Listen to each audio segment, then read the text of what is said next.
Hello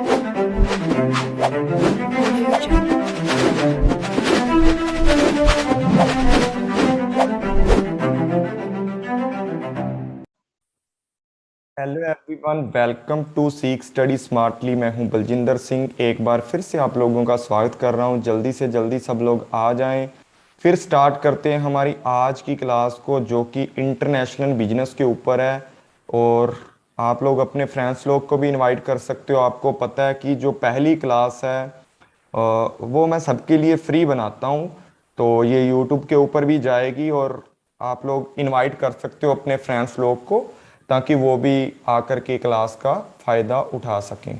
ठीक है जी, start करते हैं हमारी क्लास को।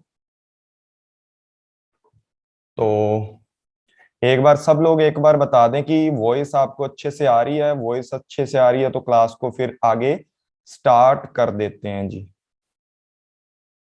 कोई भी बच्चा कमेंट करके, शिल्वी, काश, सबने बोला है क्लियर आ रही है, तो आप सब लोग इनवाइट कर सकते हो अपने फ्रेंड्स लोग को जो भी कॉमर्स से रिलेटेड है। 1-2 मिनट हम लोग क्या कर लेंगे। गुड इवनिंग सबको, गुड इवनिंग सबको। ठीक है, 1-2 मिनट। प्रवेश, नानावंती, प्रवेश, चलो 1-2 मिनट का वेट करते हैं, इतने सब लोग आ जाएंगे। डॉक्टर प्रवेश जी, चलो ठीक है प्रवेश जी, चलो आ जाओ सब। उसके बाद स्टार्ट करते हैं भाई। जो पीछे वाली, ये वैसे तो पेड वाली क्लासेस हैं, लेकिन मैं पेड वाले बैच की जो भी यूनिट स्टार्ट करता हूँ उसकी एक क्लास है जो आपको फ्री में प्रोवाइड करता हूँ।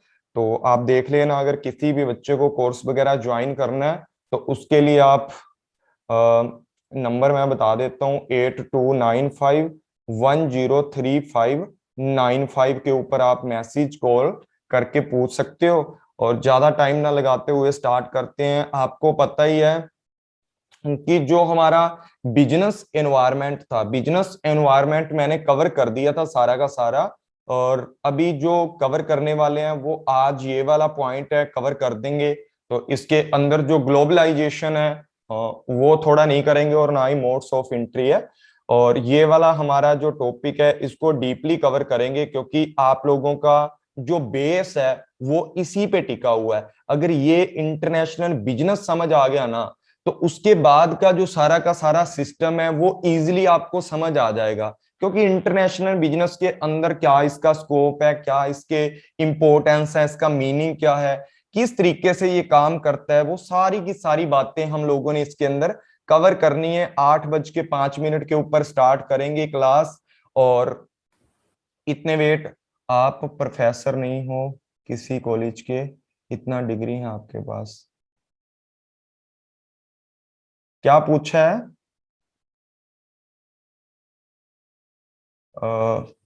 आकाश, आपने क्या क्वेश्चन पूछा है? आप प्रोफेसर नहीं हो किसी। अच्छा, प्रवेश से पूछा है क्या आपने?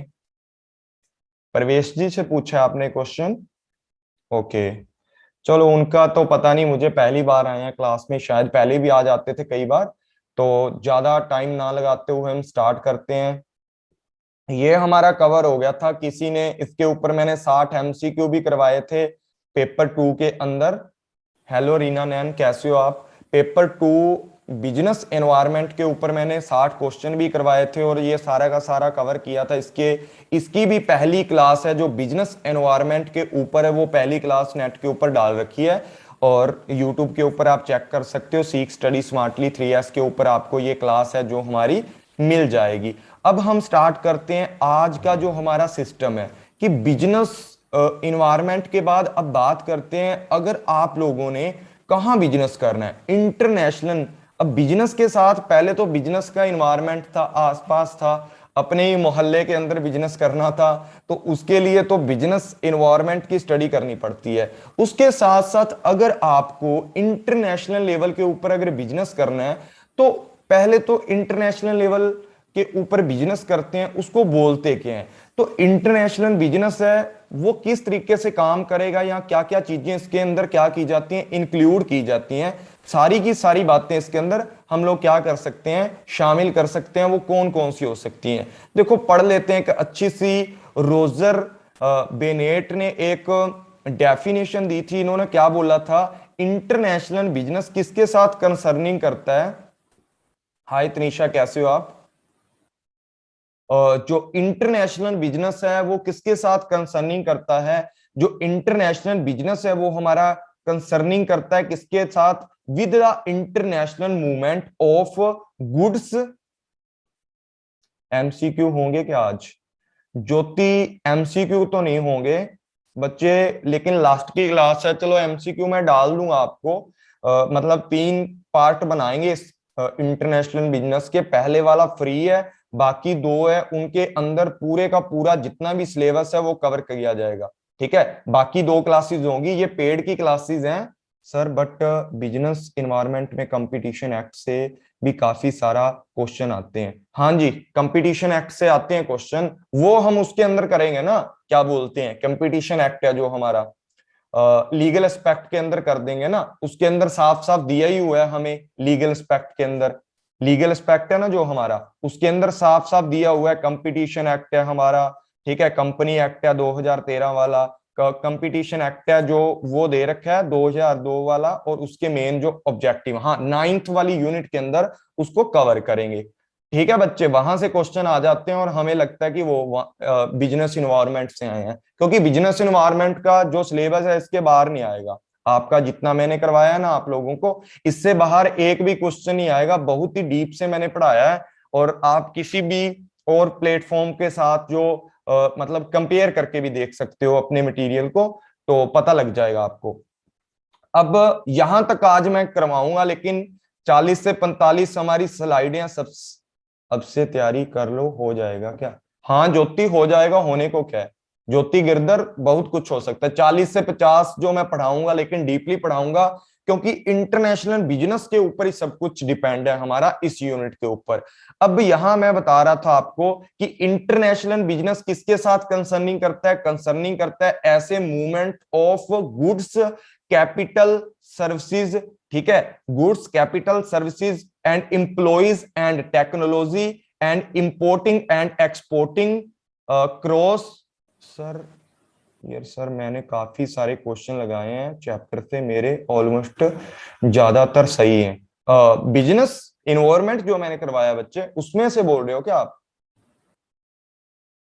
ठीक है, एक बार ना अभी डिस्कशन करेंगे क्लास के एंड में, मैं आपको 15 मिनट दे दूंगा डिस्कशन के लिए, तो एक बार सब लोग, चलो वो तनीषा अब तो कर लिया ना आप लोगों ने, बिजनेस वाला इन्वायरमेंट अलग कर लिया, तभी आपके ठीक जा रहे हैं ना, पहले तो ठीक नहीं जाते होंगे ना।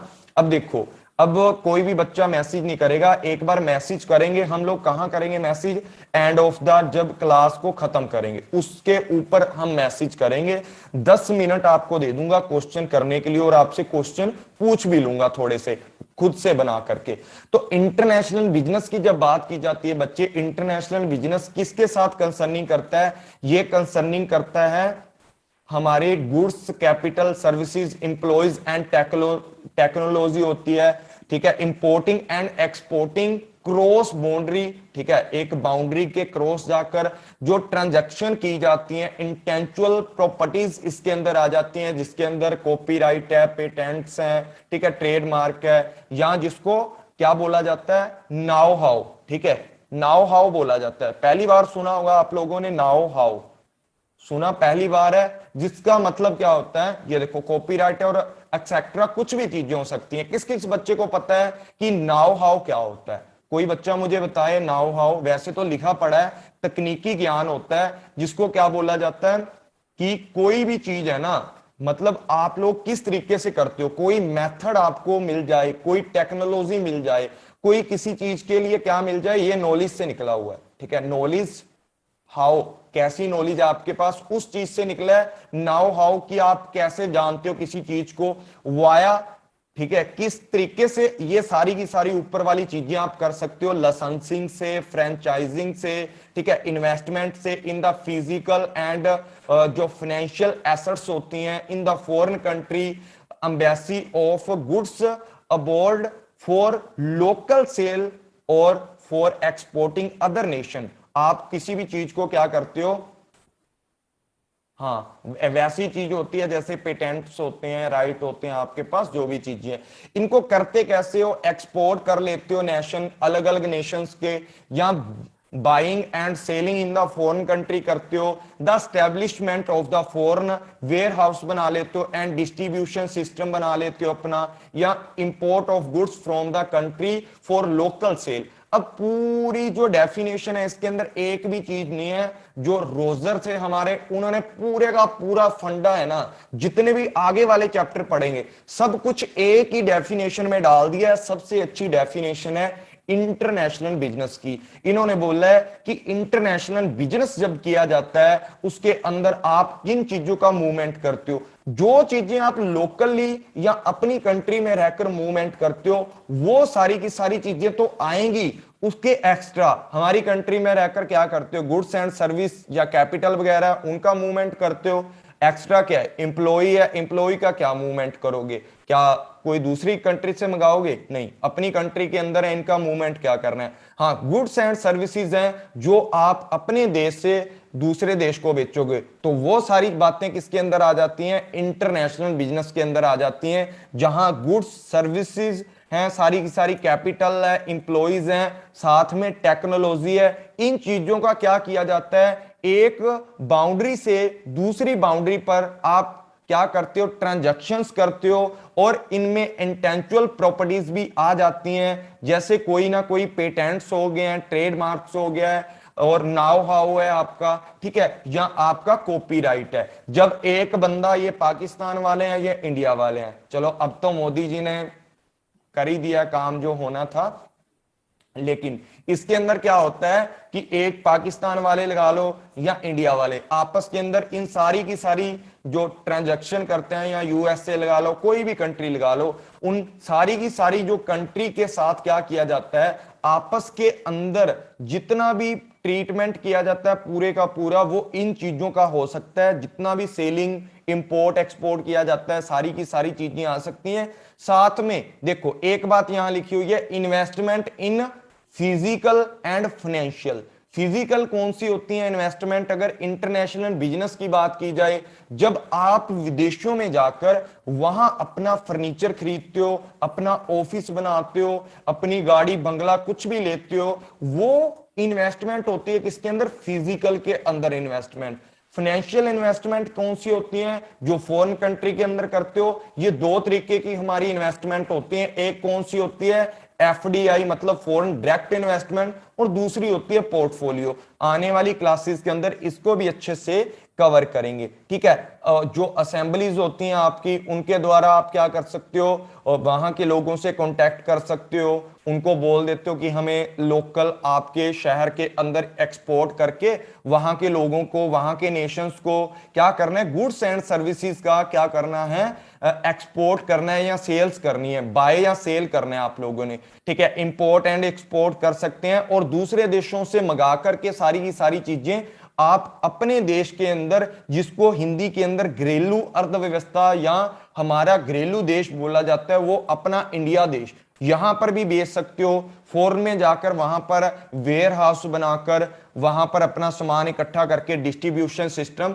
अपना लगा सकते हो, और इंपोर्ट यहां पर करके यहां पर भी आप लोकल सेल कर सकते हो। ये तो बात थी किसकी, इंटरनेशनल बिजनेस की, कि इंटरनेशनल बिजनेस होता क्या है। उसी तरीके यहां पर जॉन डी ने बोला है, John D Daniel and H Lee ने बोला है कि इंटरनेशनल बिजनेस किस तरीके से कंस्टिट्यूट होता है ऑफ द कमर्शियल ट्रांजैक्शन।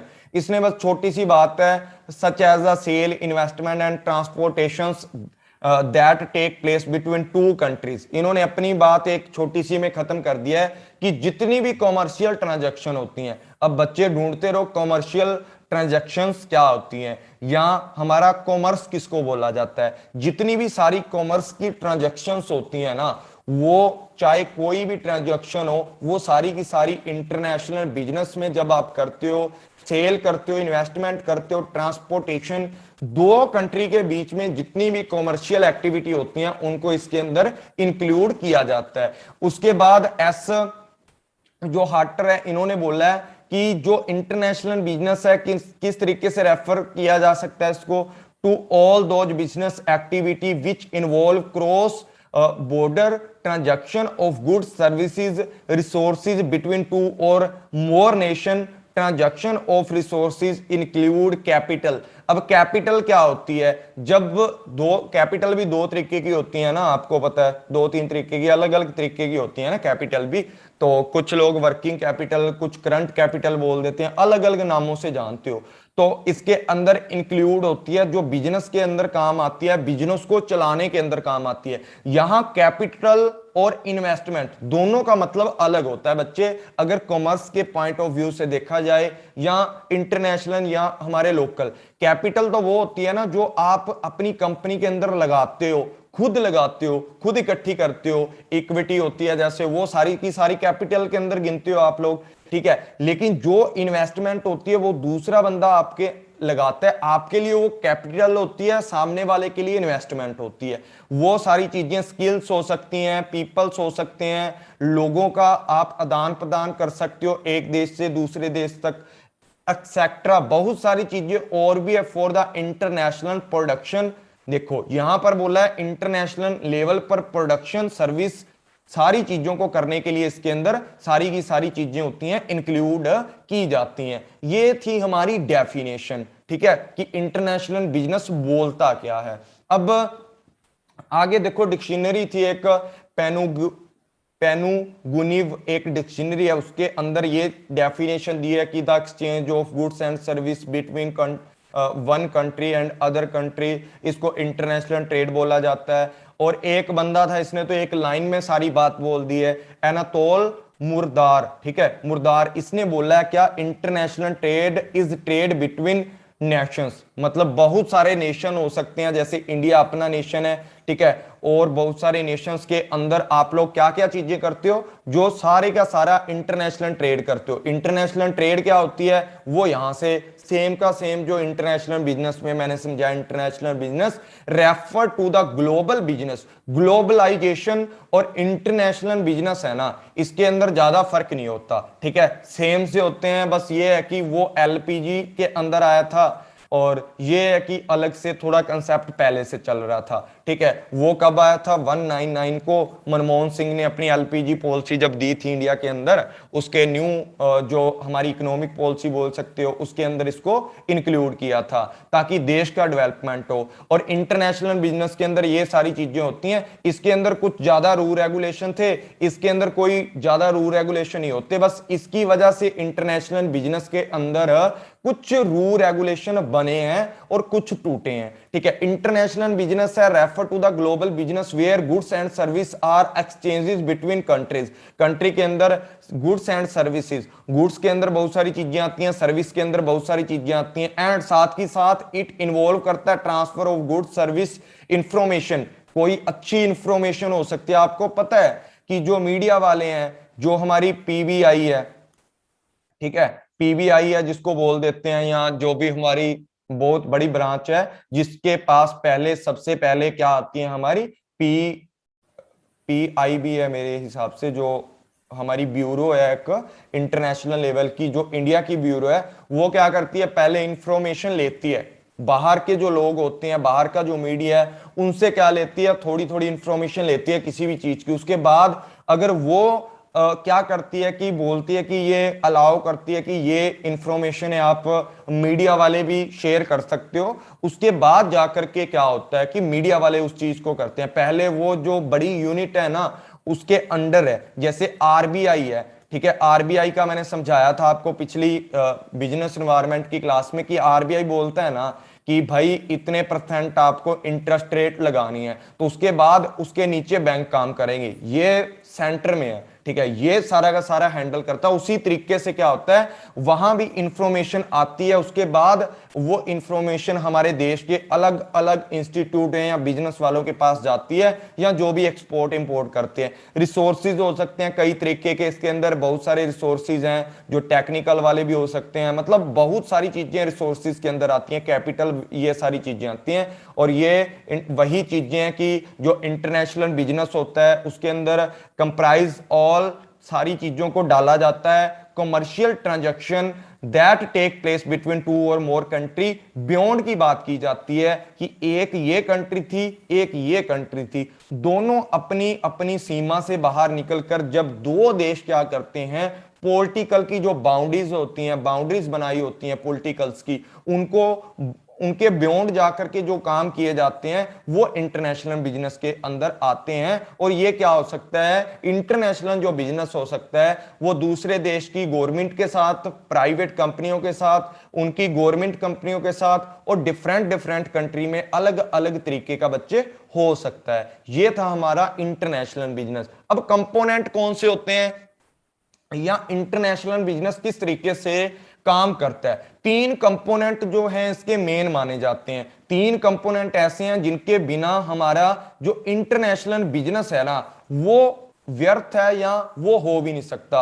वो कौन कौन से कंपोनेंट है? सबसे पहले देखा जाए, सबसे पहले बात करते हैं किसकी, इंटरनेशनल ट्रेड सेल्स की, इंटरनेशनल सेल्स की या ट्रेड की, या इंपोर्ट एक्सपोर्ट की। ठीक है, ये पहला नंबर काम हमारा किया जाता है जिसके अंदर आप क्या करते हो, फ्री ट्रेड करते हो गुड्स एंड सर्विस की। आपके ऊपर किसी भी तरीके की कोई भी रिस्ट्रिक्शन नहीं लगाई जाती, लेकिन कुछ कानून बने होते हैं जो देश के लिए जरूरी होते हैं या दूसरे देशों के लिए भी जरूरी होते हैं, और अलग अलग गवर्नमेंट है जो वो इंटरवेंशन क्यों करती है वो आगे पढ़ेंगे मोड्स ऑफ एंट्री के बाद कि ऐसी चीजों पे गवर्नमेंट क्यों इंटरवेंशन लगाती है, अपना इंटरवेंशन क्यों करती है। उसके बाद देखो आप क्या कर सकते हो, इंटरनेशनल लेवल के ऊपर क्या कर सकते हो, आप इन्वेस्टमेंट कर सकते हो, डायरेक्ट वाली कर सकते हो, वहां एमएनसी खोल सकते हो, जाकर के एमएनसी खोल सकते हो, या पोर्टफोलियो इन्वेस्टमेंट है, पोर्टफोलियो इन्वेस्टमेंट में भी आप अलग अलग तरीके से काम कर सकते हो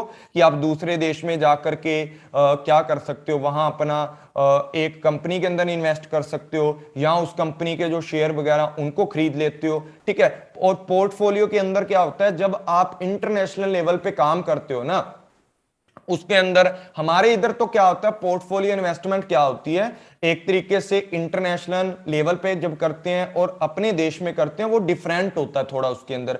वो डिफरेंस जब इनको डिटेल में करेंगे तब करवाऊंगा, मोटा मोटा सा आपको बता देता हूं। अपने देश में क्या होता है, पोर्टफोलियो जब इन्वेस्टमेंट किया जाता है ना, पोर्टफोलियो इन्वेस्टमेंट के अंदर क्या होता है, आप ये देखते हो कि आप किस किस चीज के अंदर इन्वेस्ट करोगे। अकेली एक चीज में इन्वेस्ट करोगे बच्चे, रिस्क आपका बढ़ जाता है। रिस्क कैसे बढ़ जाता है कि आपको पता है कि आपने एक ही चीज में इन्वेस्ट कर दिया। मान लो कोई एक कंपनी थी, ए कंपनी थी, उसके अंदर आप लोगों ने क्या कर दिया, आइडिया मान लो यार, जिनका मुद्दा घर में है ना, आइडिया एक कंपनी थी हमारी, ठीक है, सिमो वाली, ठीक है, जिसकी कॉल करते हो आप देर देर तक टाइम लगा करके।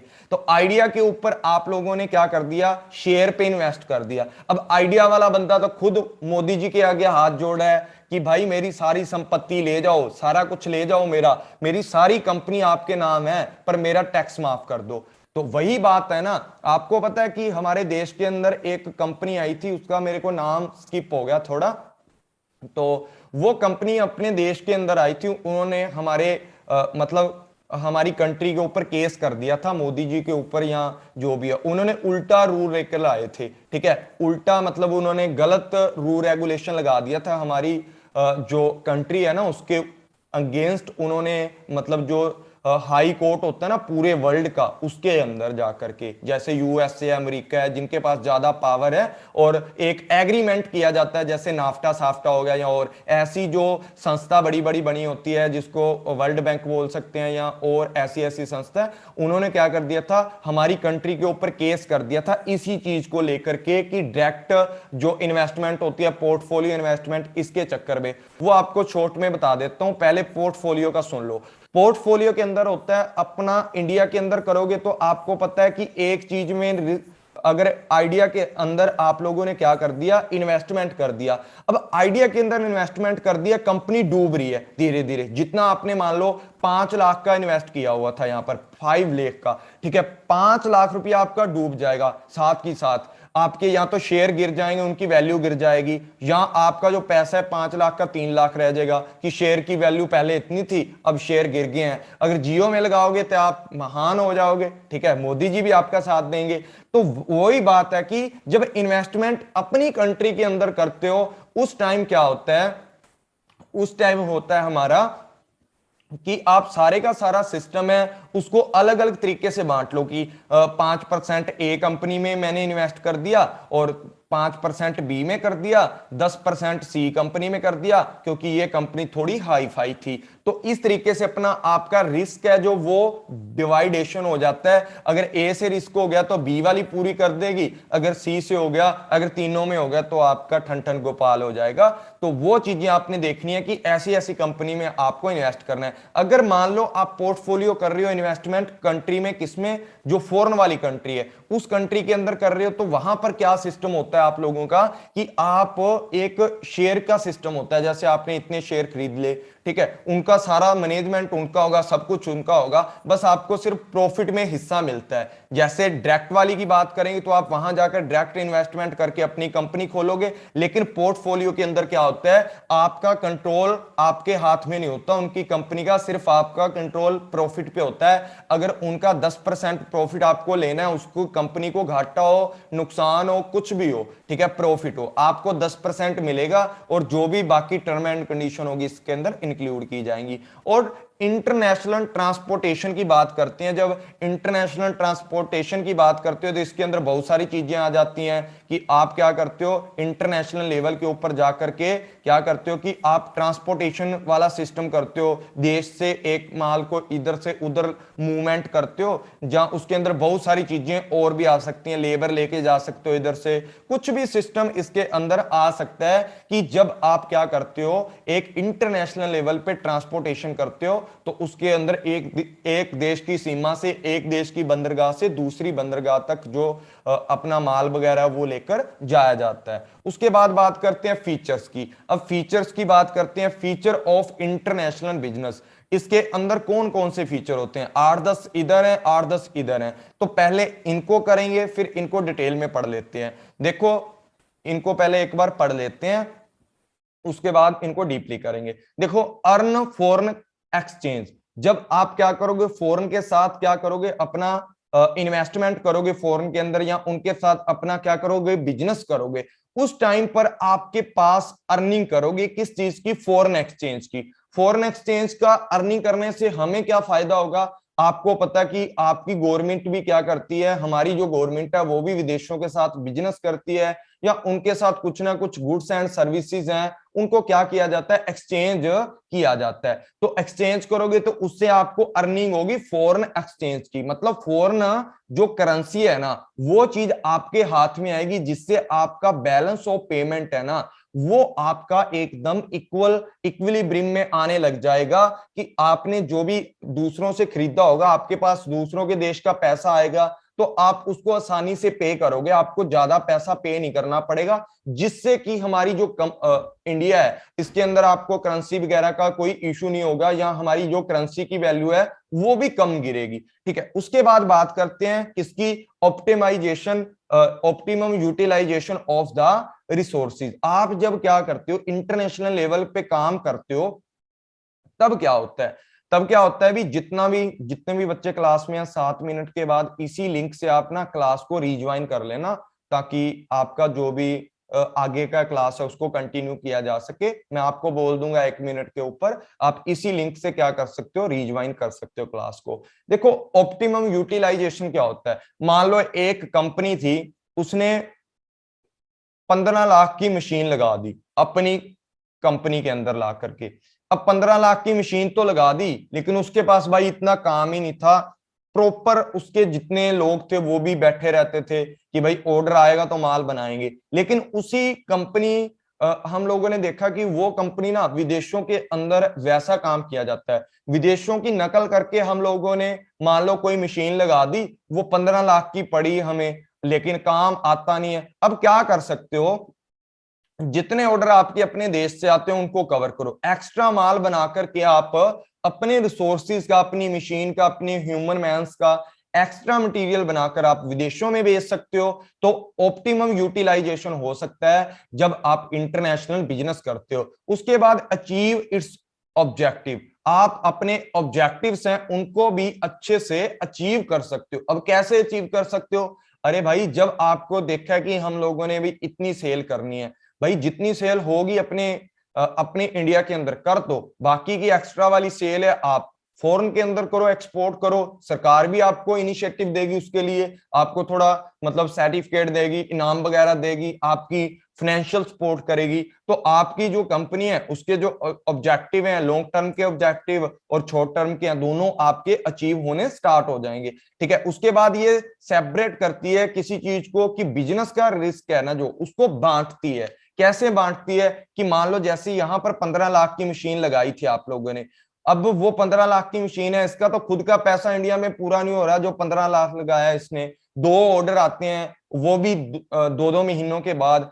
तो ये बंदे का जो भी सिस्टम है, इसको तो रिस्क उठाना पड़ रहा है कि मैंने पहले तो ब्याज पे पैसा लिया है, ठीक है, इंटरेस्ट पे पैसा लिया, वो पैसे का जो ब्याज है वो भी भरा नहीं जा रहा है, इससे मूल तो कब मोड़ेगा ये, ठीक है, जो प्रिंसिपल अमाउंट है वो भी कब मोड़ेगा। तो इसलिए जब आप बिजनेस करते हो इंटरनेशनल लेवल पे, तो आप अलग अलग कंट्रियों से क्या करते हो, बेनिफिट कमा सकते हो, जो चीज दूसरे देशों के अंदर नहीं होती आप उसको बना करके बेचो, आप बेनिफिट उठाओ और आपको अच्छी जो रकम है वो भी मिल जाएगी। आपको पता है जैसे डॉलर है, $1 है, वहां मान लो आपने $5 में चीज कोई भी बेच दी, $5 के अंदर अगर 70 रुपये हैं तो आपके 3500 रुपये बन जाएंगे सीधे ही, ठीक है ना, 3500 रुपये आपका सीधा ही बन जाएगा।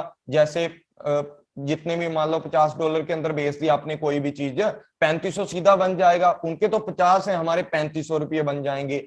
तो वही बात है कि वहां आपको फायदा होगा किस चीज का, जो आपका इंडिया के अंदर रिस्क है आपको उनको कवर कर सकते हो दूसरी कंट्रियों से, आप जब सेल वगैरह कर सकते हो वहां एक्सपोर्टिंग करके। Improve organization efficiency, organization efficiency कैसे इंप्रूव कर सकते हो, अरे भाई जब मैंने बोल ही दिया कि इंटरनेशनल लेवल पे आप कॉपीराइट, पेटेंट सब कुछ आप क्या कर सकते हो कि वहां के उनकी कंट्री के खरीद सकते हो, या उनके जो भी मशीनें हैं वो इधर ला सकते हो, एक्सपोर्ट इंपोर्ट कर सकते हो, वहां से इंपोर्टिंग करके यहाँ अपने ऑर्गेनाइजेशन के अंदर अच्छी जो टेक्नोलॉजी है उसको इंस्टॉलाइजेशन करो, मतलब इंस्टॉल करो। इंस्टॉलाइजेशन करने के बाद हमारी जो कंपनी की जो स्पीड है या नई टेक्नोलॉजी से है, एफिशिएंसी भी बढ़ेगी और प्रोडक्ट की क्वालिटी भी बढ़ेगी, और हमारे जो प्रोडक्ट है उसकी डिमांड भी बढ़ेगी, उसकी डिमांड बढ़ेगी तो हमारी सेलिंग बढ़ेगी, सेलिंग बढ़ने से हमारी कंपनी के सारी की सारी चीजें हैं वो कवर हो जाएंगी। ठीक है, एक कंपनी यही चाहती है कि हमारी प्रोडक्ट की इमेज अच्छी रहे, क्वालिटी अच्छी रहे, लोग इसको सराहें, और क्या चाहती है, ज्यादा से ज्यादा सेल चाहती है, कस्टमर की सेटिस्फेक्शन चाहती है। वो इंप्रूव करने के लिए आप इंटरनेशनल लेवल के ऊपर काम कर सकते हो, वहां से इंपोर्टिंग करके इधर माल बेच सकते हो, या वहां की जो टेक्नोलॉजी होती है, टेक्निक्स हैं, उनको इधर ला करके आप यूज कर सकते हो to get benefit from government. अगर आप इंटरनेशनल लेवल पे काम करते हो तो भाई आपको गवर्नमेंट भी हेल्प करेगी। गवर्नमेंट कैसे हेल्प करेगी, जैसे आपने कोई भी चीज थी जो इंडिया के अंदर नहीं थी, इंडिया के अंदर उसका ना तो कोई सब्स्टिट्यूट था, वो सिर्फ क्या किया जाता था, उसका इंपोर्ट किया जाता था। जब आप ऐसी चीजें जो इंपोर्ट की जाती हैं उनका सब्स्टिट्यूट हमारी कंपनी खोल करके इंडिया के अंदर बनाने लग जाओ, एक तो इंडिया वाले को बेनिफिट होगा और सरकार बोलेगी कि वाह भाई वाह, क्या नई काम चलाया बंदे ने, मतलब ऐसा काम हमें तरक्की देगा हमारे देश को। आपको अच्छी अच्छी मतलब 2-4 मीडिया के अंदर आकर भी सुनने को मिलेंगी आपके लिए बातें, तो आपकी गुडविल बढ़ेगी। और गवर्नमेंट वाले हैं जो मोदी जी हैं, आपको एक अच्छा सा शील्ड दे देंगे आपके हाथ में कि आप ऐसे ही काम करते रहो, नई नई टेक्निक है उनको लाते रहो और आप क्या करोगे, सक्सेसफुल हो सकते हो। अब यहाँ पर एक्सपोर्ट भी करोगे आप, जो चीजें आपकी कंट्री में पूरी होगी इंडिया के अंदर पूरा कर दिए, जो एक्स्ट्रा का माल है ना उसको आप दूसरे देशों के अंदर फेंक सकते हो, डंप कर सकते हो, दूसरे देशों के अंदर सेल कर सकते हो, वहां से आपको एक्सपोर्ट करोगे, वहां भी एक्सपोर्ट स्कीम के अंदर भी आपको बेनिफिट मिलेगा।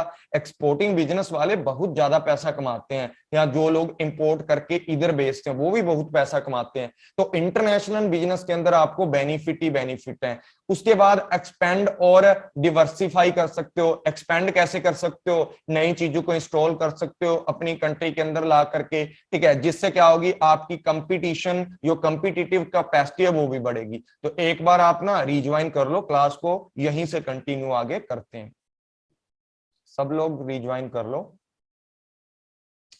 तो ठीक है, जल्दी से जल्दी आ जाओ आप सब लोग। ठीक है, तनीषा एक बार ग्रुप के अंदर बोल दो। मुझे लगता है कई बच्चों को लगता होगा कि चल नहीं रही क्लास। प्रतीक्षा आप बोल दो या तनीषा बोल देंगे। तो देखो, यहां थी, आप एक्सपेंड कर सकते हो किसी भी चीज को। सत श्री अकाल जी, अनु जी, कैसे हो आप? यहां पर बात करते हैं किस चीज की? एक्सपेंड एंड डिवर्सिफाई की। डिवर्सिफाई क्या होता है कि आप अपनी कंपनी को अलग अलग जो ब्रांचेस है उसके अंदर बांट सकते हो, डिवर्सिफाई कर सकते हो, या नए प्रोडक्ट हैं उनके बीच में भी नई नई क्वालिटियां ला सकते हो इंटरनेशनल लेवल के ऊपर। आप जैसे आपको पता है मैकडोनल्ड है या और है, तो वो दूसरे देश के अंदर जो बर्गर है वो किसके वाला बनाते हैं? वो मतलब जिसको क्या बोला जाता है, नॉन वेज बर्गर बना देते हैं। लेकिन हमारे इधर कौन सा बनाते हैं? वो आकर के, अपने को पता है, अपने अपने एमएनसी कंपनी है या इनकी कोई भी ब्रांचेस वगैरह है वो आती हैं, तो आपको पता है वो इधर आकर के बर्गर हैं जो वेज वाला बनाते हैं, ठीक है, नॉन वेज वाला नहीं बनाते हैं। वो सारी चीजें इसके अंदर आ सकती हैं और एक्सपेंड भी कर सकते हो, इंटरनेशनल लेवल पर भी जा सकते हो, या वहां से कंपनी की कोई अच्छी मशीन है जो आपको अच्छी लगती है वो इधर क्या कर सकते हो, इंस्टॉल कर सकते हो और अपनी कंपनी को एक्सपेंड कर सकते हो। और कंपनी को एक्सपेंड करोगे या नई चीजें लगाओगे, नई टेक्नोलॉजी लेकर आओगे, तो आपकी जो कम्पिटिटिव कैपेसिटी है वो आपकी पहले से है क्या हो जाती है, ज्यादा हो जाती है, बढ़ जाती है। और क्या होता है कि आप जो दूसरे कंपटीटर हैं उनको अच्छे से ज्यादा मतलब फेस कर पाओगे, उनसे आगे निकल जाओगे।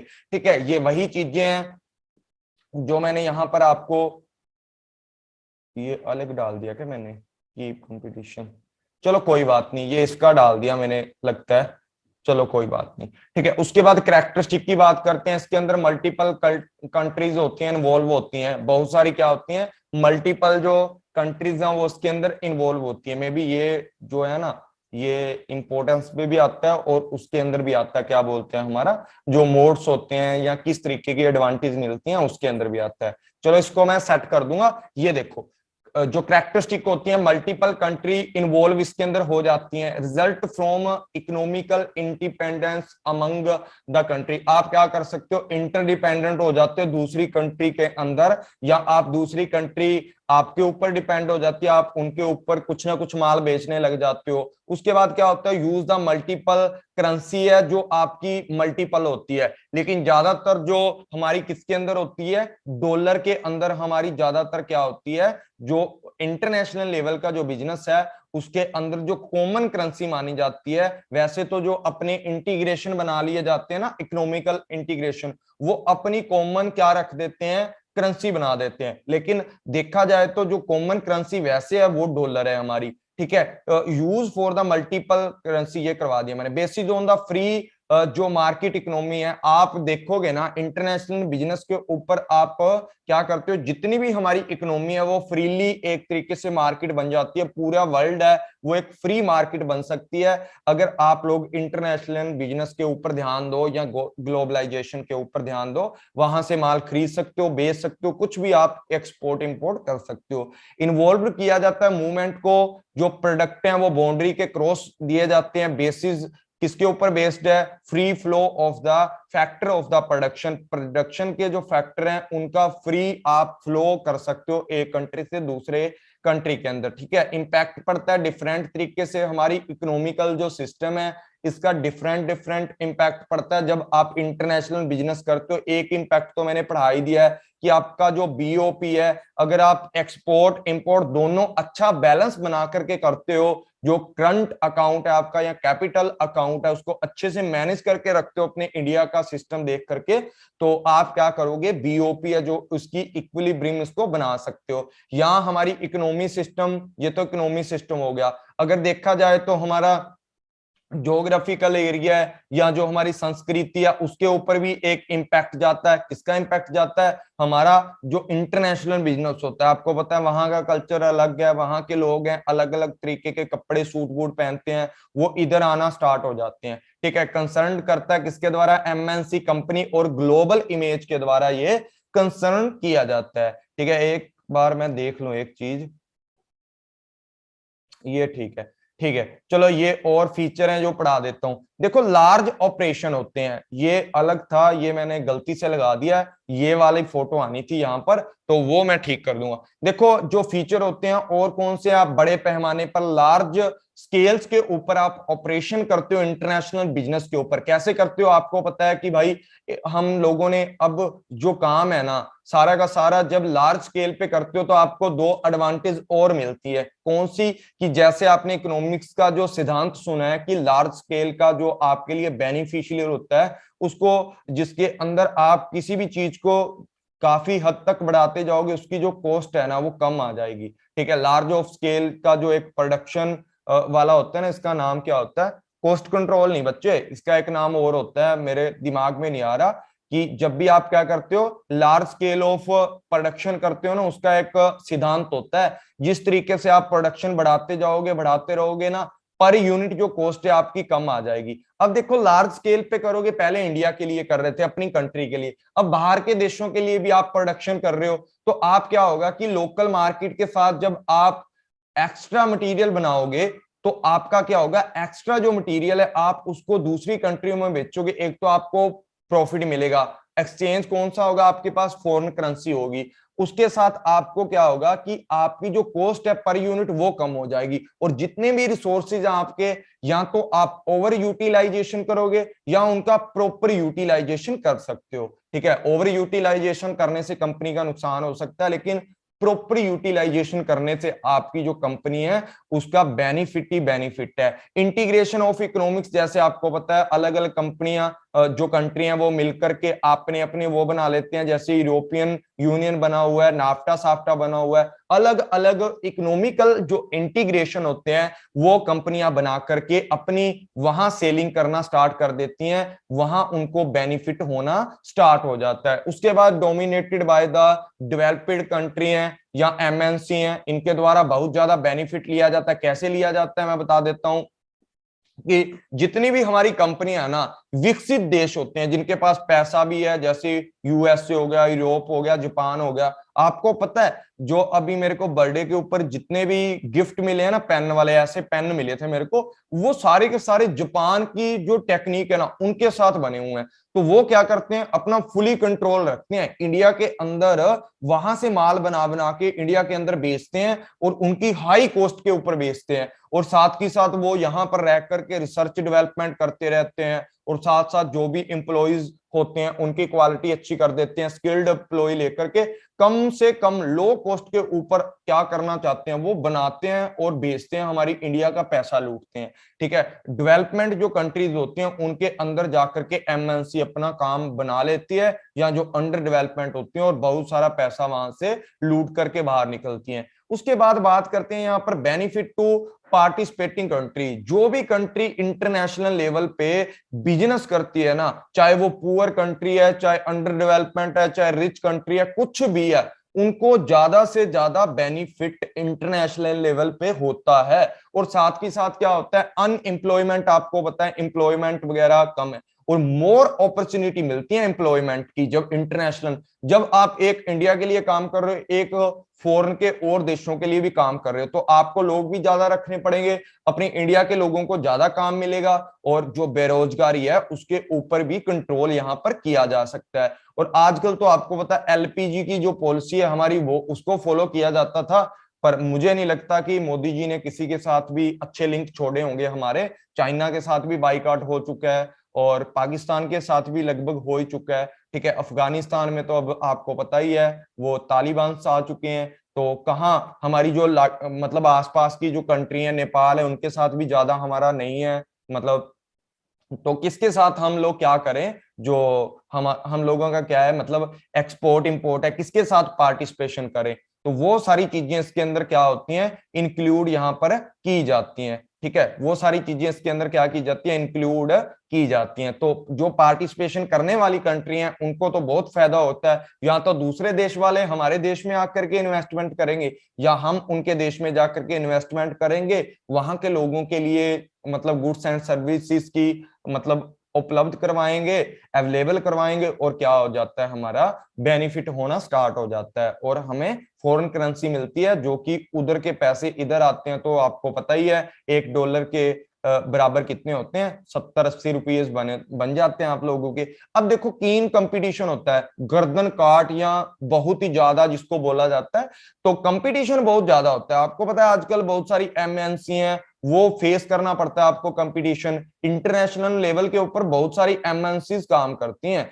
अब मैंने पहले देखा था जब मैं कॉलेज में जाता था, अपने कॉलेज में, अब इंटरनेशनल की एमएनसीज की बात कर रहा हूं, या फ्रेंचाइज बोल सकते हो, कुछ भी बोल सकते हो। वो क्या होती है, जैसे मैकडोनल्ड है, ठीक है, मैकडोनल्ड हो गया हमारा, ठीक है, या बर्गर 13 हो गया, B13 जिसको बोलते हैं। और कौन सी होती हैं, मैकडोनल्ड है या पिज्जा हट हो गया, बहुत सारी चीजें हैं जो फॉरेन की चीजें हैं और अपने देश में आकर के चाइनीज फूड बेचती हैं यहाँ पर आकर के।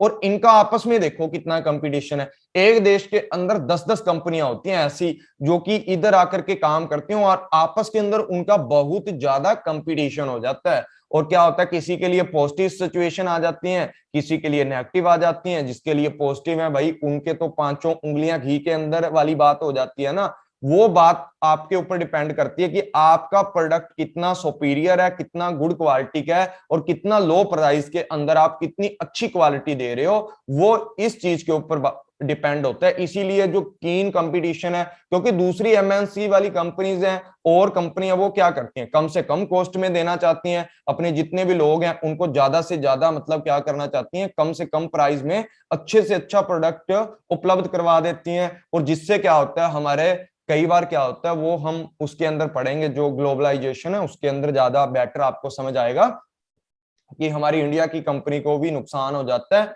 हम इंडिया की जो कंपनीज होती हैं उनको छोड़ करके दूसरों के और चले जाते हैं उनसे ज्यादा, क्योंकि हमें वो ज्यादा अच्छी क्वालिटी और अच्छा प्रोडक्ट दे रहे हैं कम कॉस्ट के अंदर। The special role of science and technology का देखो, आपको पता है आपको पता है कि जब भी आप इंटरनेशनल बिजनेस करते हो ना, तो आपको साइंस एंड टेक्नोलॉजी है या टेक्नोलॉजी डेवलपमेंट है, रिसर्च डेवलपमेंट है, कुछ भी बोल सकते हो, उनका बहुत ज्यादा स्केल के ऊपर प्रोडक्शन आपको करना पड़ता है। बहुत सारा अगर आप प्रोडक्शन करोगे तो आपके पास अच्छी टेक्नोलॉजी होनी चाहिए, हाई टेक्नोलॉजी यूज करोगे तभी आप ग्लोबल बिजनेस कर सकते हो। हमारी कंपनियां हाँ कंपटीशन से आउट हो जाती हैं, बिल्कुल आउट हो जाती हैं भाई। हमारी कंपनियों के पास है ही क्या है, बिल्कुल आउट हो जाती हैं। जब भी बात करते हैं ना किसकी, एमएनसी की या और चीजें या फास्ट फूड की करते हैं बात, तो चाइनीज फूड है वो पहले आता है। B13 का नाम लेंगे लोग, मैकडोनल्ड का नाम लेंगे, या और बर्गर मतलब बहुत सारी और भी है जो कंट्रीज में, पिज्जा हट वगैरह, उनका नाम लेंगे जो फ्रेंचाइज हमारे इधर लगाकर बैठे हैं। तो अच्छी टेक्निक है उनके पास, कम कॉस्ट में अच्छा प्रोडक्ट, अच्छी क्वालिटी का, अच्छे टेस्ट वाला। तो वो जो आपका हावी हो जाता है हमारी कंपनी, हमारे देश की कंपनी के अंदर, क्योंकि उनके पास हाई टेक्निक होती है। जो चीज आप 15 मिनट में करोगे वो 5 सेकंड में बना देंगे। इतनी इतनी अच्छी टेक्निक आई हुई है आजकल। तो वो सारी चीजें हैं वो इसके अंदर इंक्लूड की जाती है। इंटरनेशनल रिस्ट्रिक्शन की बात करते हैं, देखो जब आपको पता है कि हमारे देश के अंदर जो कंपनियां होती हैं जिसको क्या बोला जाता है, हमारी डोमेस्टिक कंपनियां बोला जाता है। जब इंटरनेशनल बिजनेस के ऊपर काम किया जाता है तो कुछ रूल रेगुलेशन फॉलो करने पड़ते हैं हमारी डोमेस्टिक कंपनी को, या जो बाहर की जो कंपनीज आती हैं उनको, क्योंकि वो वहां यहाँ से प्रॉफिट कमाएंगी तो हमारी कंपनी उनसे यहाँ रहकर काम करने का कुछ प्रॉफिट लेंगे, उनके ऊपर कुछ बैरियर्स लगाएंगे, कुछ टैरिफ्स लगाएंगे, या कुछ ट्रेड ब्लॉक्स होते हैं उनको उनके ऊपर रिस्ट्रिक्शन के रूप में लगाया जाता है कि आप इससे ज्यादा यहाँ पर माल नहीं बेच सकते, या ये है वो है। तो वो क्यों लगाया जाता है, ताकि जो हमारे देश की कंपनी है उनको प्रोटेक्ट किया जा सके, या हमारे देश के अंदर वो लोग आकर के मतलब अपना पंजा ना जमा ले, हम उनके ऊपर डिपेंड ना हो जाएं। तो उन चीजों से क्या होता है कि कुछ रिस्ट्रिक्शन लगाई जाती हैं, या अपना बेनिफिट देखकर जो हमारी गवर्नमेंट है रिस्ट्रिक्शन लगा देती हैं। सेंसिटिव नेचर होता है भाई, देखो जिस तरीके से आपने बिजनेस इन्वायरमेंट मैंने आपको पढ़ाया ना, बिजनेस इन्वायरमेंट जैसे मैंने आप लोगों को पढ़ाया है, वैसे ही आपका जो होता है ना बिजनेस इन्वायरमेंट के अंदर मैंने आपको माइक्रो एंड मैक्रो या जो भी कंपनी के इंटरनल है वो चीजें पढ़ाई थी। उसी तरीके हमारा जो इंटरनेशनल लेवल है वो ज्यादा डीप पढ़ना पड़ता है हमें, जिसको इंटरनेशनल बिजनेस स्कैनिंग बोल सकते हैं, या जैसे environment international business environment scanning उसको बोला जा सकता है, जिसके अंदर इकोनॉमिकल है। देखो जब अपनी कंट्री के अंदर बच्चों काम करते हैं, हम लोग अपनी कंट्री में काम करते हैं, तो आपको अपनी अपनी कंट्री के रूल रेगुलेशन पता होना चाहिए, अपनी कंट्री की इकोनॉमिक पॉलिसी पता होनी चाहिए, टेक्नोलॉजी का पता हो, पॉलिटिकल प्रेशर का पता होता है, या जो हमारा पॉलिटिकल जो इन्वायरमेंट है उसके बारे में। लेकिन जब आप क्रॉस बॉडी या बियॉन्ड बॉडी या अपने नेशन से बियॉन्ड जाकर के इंटरनेशनल लेवल पे जो बिजनेस करते हो, तो आपको जिस जिस इंटरनेशनल लेवल के ऊपर जिस जिस देश से बिजनेस करना है, उनकी सारी की सारी term and condition, economic policy, technology, उनकी जो पॉलिटिकल प्रेशर्स हैं या पॉलिटिकल जो सिचुएशन है, स्टेबिलिटी है, सारी की सारी चीजें बच्चों आपको इसके अंदर देखनी पड़ती है जब आप इंटरनेशनल बिजनेस करते हो। अब फीचर कौन कौन से होते हैं इंटरनेशनल बिजनेस के अंदर? सेपरेशन ऑफ जो प्रोड्यूसर होता है फ्रॉम द बायर। देखो इसके अंदर जो सेपरेट किया जाता है, जो आपका प्रोड्यूसर होता है, जो बायर होता है, वो अलग अलग देश के अंदर रह जाते हैं, या पेमेंट है वो फॉरेन करेंसी के अंदर आपकी आती है। Large number of the middle person होते हैं, मिडिल मैन है जो लार्ज होते हैं। आपको आपने देखा होगा कि अगर आपको इंटरनेशनल लेवल पे काम करना है ना, अगर एक्सपोर्ट भी करना है, तो आपको दूसरे देश की नॉलेज होनी चाहिए। दूसरे देश की अगर नॉलेज नहीं है, उनकी संस्कृति की नॉलेज नहीं है, लैंग्वेज की नॉलेज नहीं है, कुछ भी नॉलेज नहीं है, तो आपको क्या करना होगा? एडवर्टाइजमेंट कंपनी के पास, जहां मिडिल मैन होते हैं जो, उनके साथ, या सोशल मीडिया, किसी ना किसी चीज का तो जो कॉमन हो आपके और एंड कस्टमर के अंदर, जो बीच में कड़ी जोड़ने वाली है, जो बीच का जो रास्ता है, उसको बनाने के लिए आपको बहुत सारे लोगों के साथ, मिडिल पर्सन के साथ क्या करना पड़ता है? मिलना पड़ता है। या इंटरनेशनल बिजनेस के ऊपर large number of middle man होते हैं। इंस्टेंट कंपटीशन बहुत ज्यादा होता है, खतरनाक वाला होता है, कीन कंपटीशन यहाँ पर होता है, जिसको क्या बोला जाता है? गर्दन काट प्रतियोगिता। उसके बाद बोला जाता है यहाँ पर इन्वॉल्विंग ग्रेटर रिस्क। रिस्क बहुत होता है। आप पहली बार किसी कंपनी बना करके खोल के किसी देश में काम कर रहे हो, आपको किसी बात का नहीं पता, वहां के कल्चर का नहीं पता, लोग कैसी क्वालिटी पसंद करते हैं वो, तो इंटरनेशनल बिजनेस के अंदर पहली बार जब आप पैसा लगाते हो, जब आपको कुछ पता तक नहीं है, तो भाई आपको तो रिस्क होगा ही होगा। उसके बाद an idea about the international rule है, उनके बारे में जो पॉइंट अभी पढ़ाया है सेंसिटिव नेचर वाला, कि इंटरनेशनल बिजनेस है उसके रूल रेगुलेशन खतरनाक होते हैं। हर कंट्री के बारे में आपको पता होना चाहिए, कौन सी जो लीगल रूल है, कौन सा लीगल रूल कहाँ फॉलो करना है, कौन सी कंट्री किस तरीके की पॉलिटिकल सिचुएशन रखती है, या किस तरीके की उनकी टैरिफ नॉन टैरिफ की पॉलिसी है। अपने देश में रहते हैं तो कोई दिक्कत वाली बात नहीं होती। यहाँ होता है कि लॉ ऑफ कंपैरेटिव कॉस्ट, यहाँ पर लॉ ऑफ कंपैरेटिव कॉस्ट का फायदा आप लोग ले लेते हो। देखो जैसे हमारे इंटरनेशनल बिजनेस की बात करते हैं, तो इसकी कुछ ना थ्योरीज होती हैं, ठीक है? मर्केंडालाइज सिस्टम बोला जाता है जिसको, या और भी बहुत सारी। उसके अंदर दो और चीजें आती हैं, वो आगे मैं क्लास में पढ़ाऊंगा, पर ये आपको अभी यहीं पर बता देता हूं कि लॉ ऑफ कंपैरेटिव कॉस्ट होती है एक एडवांटेज। देखो सिस्टम होता है इसके अंदर कि आपकी ए कंट्री है एक, और एक कंट्री है बी कंट्री। अब कंपैरेटिव कॉस्ट का सिस्टम क्या होता है कि ए कंट्री एक ऐसा प्रोडक्शन बनाती है, मान लो ए कंपनी जिसका नाम था प्रोडक्शन का, मान लो ओ प्रोडक्शन था कोई, ठीक है, ओ नाम था, या और ये बनाती है ओ एच, ठीक है, ये प्रोडक्शन बनाती है, ओ प्रोडक्शन था कोई, ए कंपनी ओ प्रोडक्शन बना रही है किसी भी तरीके का, ये भी ओ प्रोडक्शन बना रही है, और ये भी ओ एच बना रही है, ठीक है। ये दो दो प्रोडक्शन है जो सेम कंट्री दोनों आपस में बना रही है।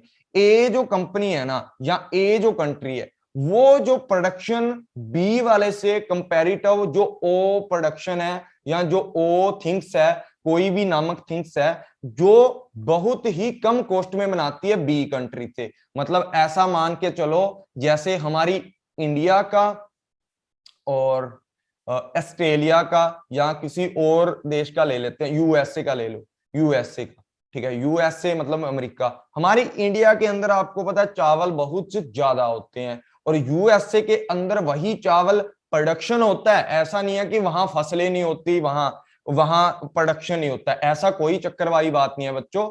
जो यूएसए है ना, वो भी चावल का प्रोडक्शन करता है, मतलब राइस है जो, वो भी बना लेता है, और इंडिया भी राइस का प्रोडक्शन करती है। लेकिन इंडिया कंपैरेटिव कॉस्ट के अंदर, इंडिया के अंदर अबंडेंटली हमारा भंडार होता है राइस का, जहां पर ये प्रति क्विंटल 1 लाख को जाता है। और ये क्या करते हैं, 15,000 के अंदर 1 क्विंटल जो चावल की फसल मतलब तैयार कर देते हैं। 15,000 में मान लो 1 क्विंटल का चावल आपका तैयार हो जाएगा, मतलब एकड़ जमीन से आप तैयार कर देते हो, और बहुत ज्यादा प्रोडक्शन होता है। और इनके वहां पर मान लो 1 किले से कितना प्रोडक्शन निकलता है, 50 किलो चावल निकलते हैं। तो ऐसी फसल का क्या करना है भाई, जहां पर कंपैरेटिव कॉस्ट कम है ना आपकी, उस देश से आप परचेज करो। ये आगे हम लोग पढ़ेंगे उसके अंदर, जो हमारी थ्योरीज है इंटरनेशनल बिजनेस के अंदर।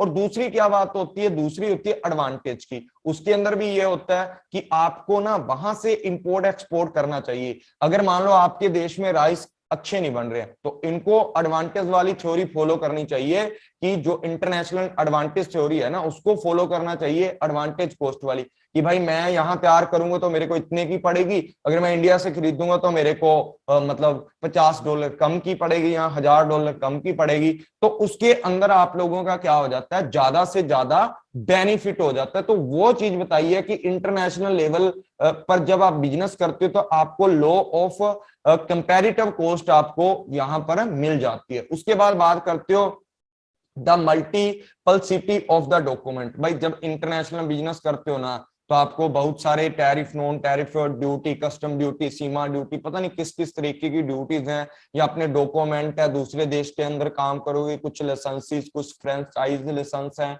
या बहुत सारी चीजें आती हैं हमारे अंदर, जो एक्सपोर्ट लाइसेंस है, इंपोर्ट लाइसेंस है, या टेक्निकल जो कोलाब्रेशन करते हो उसके लिए क्या लाइसेंस है, ज्वाइंट वेंचर करते हो उसके लिए क्या सिस्टम है, इन्वेस्टमेंट स्टेजेस क्या हो सकती हैं, मर्जर क्या हो सकता है, मर्जर के लिए किस तरीके के डॉक्यूमेंट चाहिए इंटरनेशनल लेवल के ऊपर, या क्या करते हो आप एक्वाजिशन, मर्जर एक्वाजिशन कर सकते हो, या आप क्या करते हो स्ट्रेटेजिक अलायंसेस करते हो। वो चीजें उनके लिए क्या क्या चीजें यहाँ पर हो सकती हैं। अब उसके बाद ये देखो कंपैरेटिव कॉस्ट का भी आ गया, और लॉ ऑफ कंपैरिजन मैंने यहाँ पर गलत डाल दिया, यहाँ पर एडवांटेज वाला आना था, वो मैं ठीक कर दूंगा। उसके बाद बात करते हो किस चीज की, जो आपकी टेरिटोरियल हमारी जो स्पेशलाइजेशन होता है ना, इसके अंदर भी यही है कि एक जो टर्सरी है हमारी, जो एक एरिया है या वहां पर ज्यादा फसल होती है, वो एक्सपोर्ट करना देखे, जिसके अंदर आप स्पेशलाइजेशन हो, जो चीज आप अच्छे से कर सकते हो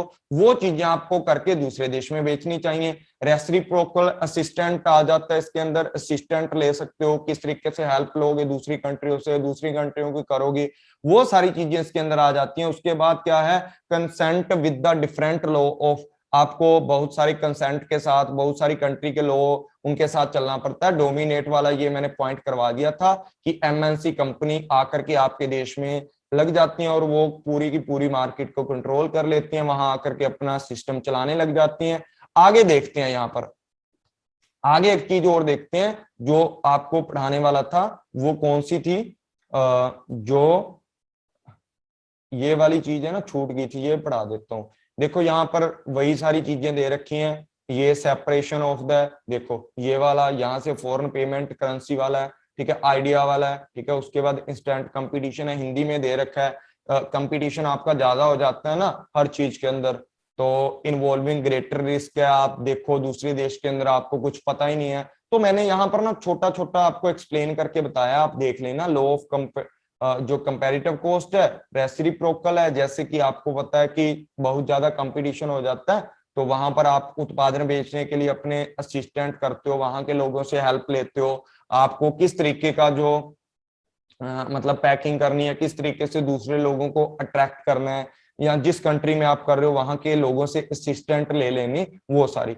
और ये बातें हैं इसके अंदर दे रखी हैं। वो मैं देख लूंगा कौन सा पॉइंट था, वो इसके अंदर भी मे बी इंक्लूड नहीं किया गया या एक्स्ट्रा बन गया होगा वो। उसके बाद देखा जाता है कि type of the international business, international business के कितने टाइप होते हैं या किस तरीके से काम करता है। जो बेसिक से टाइप है, इंटरनेशनल ट्रेड वाला है, टेक्नोलॉजिकल कोलाब्रेशन है या ज्वाइंट वेंचर वाला है, ठीक है। उसके बाद इंटरनेशनल इन्वेस्टमेंट वाला है, मर्जर एंड एक्वाजिशन है, और उसके बाद कौन सा है हमारा स्ट्रेटजी अलायंसेस वाला है। इसको एक एक करके समझ लेते हैं। देखो इंटरनेशनल बिजनेस के अंदर, जब इंटरनेशनल बिजनेस के अंदर इंटरनेशनल ट्रेड की बात की जाती है ना, तो उस ट्रेड के अंदर क्या होता है, जब अंतरराष्ट्रीय व्यापार किया जाता है कि आप लोगों ने क्या किया, अपनी कंट्री के लिए कोई माल बनाया, ठीक है, अपनी कंट्री के लिए माल बनाया, उसमें से कुछ यूनिट बच जाती हैं, उसको क्या कर देते हो आप दूसरों देश के साथ, जो सरप्लस प्रॉफिट होते हैं, प्रोडक्ट्स होते हैं ना, आप दूसरी कंट्री के साथ क्या कर देते हो, व्यापार करके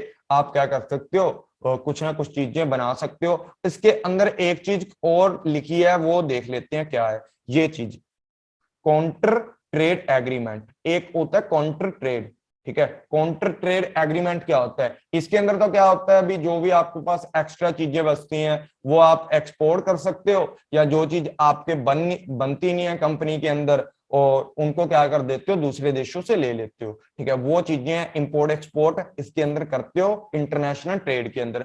अब इंटर क्रॉस ट्रेड एग्रीमेंट क्या होता है, जैसे आप मान लो कि ए देश है एक, ठीक है, यहाँ हमारी इंडिया है, इंडिया मान लो, इंडिया हमारा हिंदुस्तान, और दूसरा बी क्या मानोगे, यूएसए मान लो, ठीक है। अब देखो इंडिया के पास कोई ऐसी थिंग्स थी, ए नामक चीज थी, और यूएसए के पास बी चीज थी। तो जब काउंटर ट्रेड एग्रीमेंट किया जाता है ना, काउंटर ट्रेड जो एग्रीमेंट होता है ना, उसके अंदर क्या होता है कि जो ए चीज है वो हम यूएसए को दे देते हैं, और यूएसए हमें क्या दे देता है, बी तरीके की जो भी थिंग्स होती हैं, बी प्रकार की जो चीजें हैं वो हमें दे देता है। हम यहाँ पर किसी भी तरीके का पैसे वाला लेन देन नहीं करते, ठीक है, आप हमें ए चीज हम आपको दे रहे हैं, आप हमें बी चीज दे दो, उसको क्या बोला जाता है, जब विदाउट किसी भी लेन देन के जब आप एक शर्त रख लेते हो, एक कंडीशन कर लेते हो, एक समझौता कर लेते हो, ट्रेड का एग्रीमेंट कर लेते हो कि भाई ना तो मैं पैसे देने वाला, इंडिया वाले बोल रहे हैं, और यूएसए वाले बोल रहे हैं ना मैं पैसे देने वाला, हम लोग वस्तुओं का या जो गुड्स एंड सर्विसेज का है उसका क्या कर लेते हैं, एक्सपोर्ट इंपोर्ट कर लेते हैं, एक दूसरे के साथ खरीद बेच लेते हैं, या एक गुड्स आप दे देते हो दूसरे देश को, दूसरे वाला आपको उतने ही मूल्य की, उतने ही पैसों की चीज आपको कोई और चीज दे देता है जो आपके देश के अंदर अवेलेबल नहीं होती, ठीक है। अब आगे बात करते हैं किसकी, आगे बात करते हैं हम टेक्निकल या कोलाबरेशन या ज्वाइंट वेंचर की। देखो जब आप लोग खुद टेक्नोलॉजी डेवलप नहीं कर सकते हो, when a country has develop technology through the own research aptitude, आपके पास किसी भी तरीके का रिसर्च दिमाग नहीं है ना डेवलपमेंट करने का है, तो आप करते हो कि आप दूसरे देशों की जो टेक्निक है उनको यूज कर सकते हो, या उनसे जो उनका लाइसेंस ले सकते हो, या आपके पास कोई टेक्निक है आप दूसरे देश को उसको बेच सकते हो। क्या करते हैं कि आपको उस चीज के ऊपर, अगर वो टेक्नोलॉजी आप अच्छे तरह से कंप्लीटली ट्रांसफर नहीं करना चाहते तो आप उनको यूज करने के लिए वो फॉर्मूला दे दो, लेकिन कॉपीराइट आपका रहेगा उसके ऊपर, आप वहां से लॉयल्टी या रॉयल्टी है जो आपकी अर्न कर सकते हो। क्या कर सकते हो, रॉयल्टीज अर्न कर सकते हो, आप उस चीज के ऊपर पैसे कमा सकते हो, और क्या कर सकते हो, या दूसरों के साथ दो देश आपस के अंदर क्या कर सकते हैं, मिलकर के ज्वाइंट वेंचर से क्या कर सकते हैं, कंपनी खोल सकते हैं कि टेक्नोलॉजी मेरी है, पैसा तेरा है, और लोग भी तेरे हैं, मैं तेरे को टेक्नोलॉजी देता हूं, तो इस टेक्नोलॉजी से काम कर, तेरे देश में रहकर पैसा कमा, आधा मुझे दे आधा तू रख, ठीक है। वो होती है टेक्नोलॉजी कोलाब्रेशन, या हमारा ज्वाइंट वेंचर हो सकता है, या दूसरे देशों से हम क्या ले सकते हैं, टेक्निकल जो असिस्टेंट की सपोर्ट होती है वो आप दूसरे देशों से लेकर के अपनी कंट्री के अंदर उससे काम कर सकते हो। लेकिन क्या होता है कि आप जो मूल देश होता है उससे टेक्नोलॉजी लेते हो ना,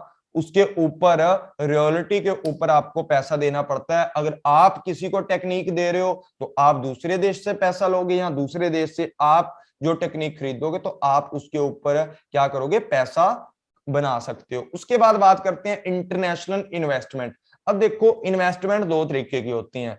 अब इन्वेस्टमेंट का सिस्टम मैं आपको समझा देता हूं यहां पर थोड़ा और, पहले बता ही दिया। इंटरनेशनल लेवल के ऊपर इन्वेस्टमेंट होती है कि आप होली मतलब पूरे का पूरा ओनरशिप आपके पास ले सकते हो, पूरे का पूरा स्वामित्व अपने पास ले सकते हो, एक कंपनी आप जाकर विदेश में खोल सकते हो। यहाँ क्या कर सकते हो, कोई बी कंपनी है उसके अंदर जाकर के आप पार्शली उसके ओनर बन सकते हो, उसमें थोड़ा इन्वेस्टमेंट कर सकते हो और पैसा वहां से जाकर के क्या कर सकते हो, कमा सकते हो। ये सारी बातें इसके अंदर इंक्लूड होती हैं। और इन्वेस्टमेंट कितने टाइप की होती है, दो टाइप की होती हैं। एक तो एफडीआई जिसको फॉरेन डायरेक्ट इन्वेस्टमेंट बोला जाता है, एक होती है पोर्टफोलियो जिसको क्या बोला जाता है कि जब भी आप दूसरे देश में जाकर के पैसा लगाते हो ना, तो आप उसके थोड़े से शेयर खरीद सकते हो, किसी होस्ट कंपनी के क्या कर सकते हो, शेयर खरीद सकते हो। उस शेयर खरीद कर उसके अंदर इन्वेस्टमेंट कर सकते हो, बट कंट्रोल होता है ना आपके पास नहीं होता उसकी मैनेजमेंट का,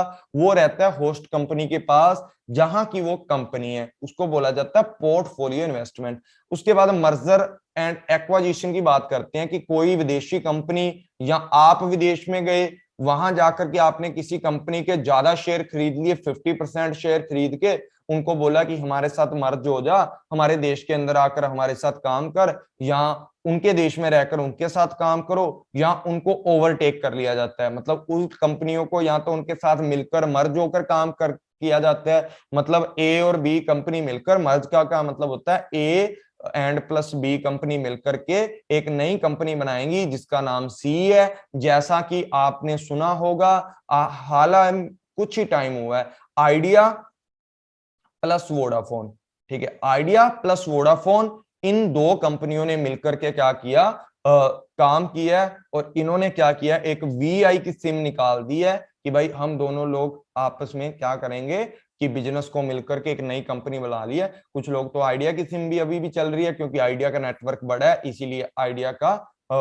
नाम पहले है, या वीआई का नाम सुना होगा आपने, वोडाफोन पहले है, वोडाफोन कंपनी बड़ी है, आइडिया छोटी है, इन्होंने पीछे लगा करके वीआई की सिम बना करके चला दिया है, उसका मर्जर कर दिया, एक्वाजिशन कर लिया, एक दूसरे के साथ मिल चुके हैं। तो वो इंटरनेशनल लेवल पर कर सकते हैं क्योंकि वोडाफोन जो कंपनी है वो इंटरनेशनल लेवल की है, आइडिया वाले हमारे इंडिया के हैं। तो इस तरीके से मिलकर के उन्होंने एक अलग कंपनी अपनी बना दी है। उसके बाद बात करते हैं स्ट्रेटेजिक अलायंसेस होते हैं, ठीक है, जिसको क्या बोला जाता है, व्यवहारात्मक गठबंधन जिसको बोला जाता है। ये क्या सिस्टम होता है, देखो जब आप लोग दूसरी कंट्री के साथ, इसके अंदर क्या होता है, जब आप दूसरी कंट्री के साथ मिल करके एक कॉमन सर्विस सेंटर बना लेते हो, या जो रिसर्च एंड डेवलपमेंट वाला सिस्टम है उनको दो लोग मिलकर के बनाते हो किसी एक चीज के ऊपर, साझी जिसको बोला जाता है ना, सांझी,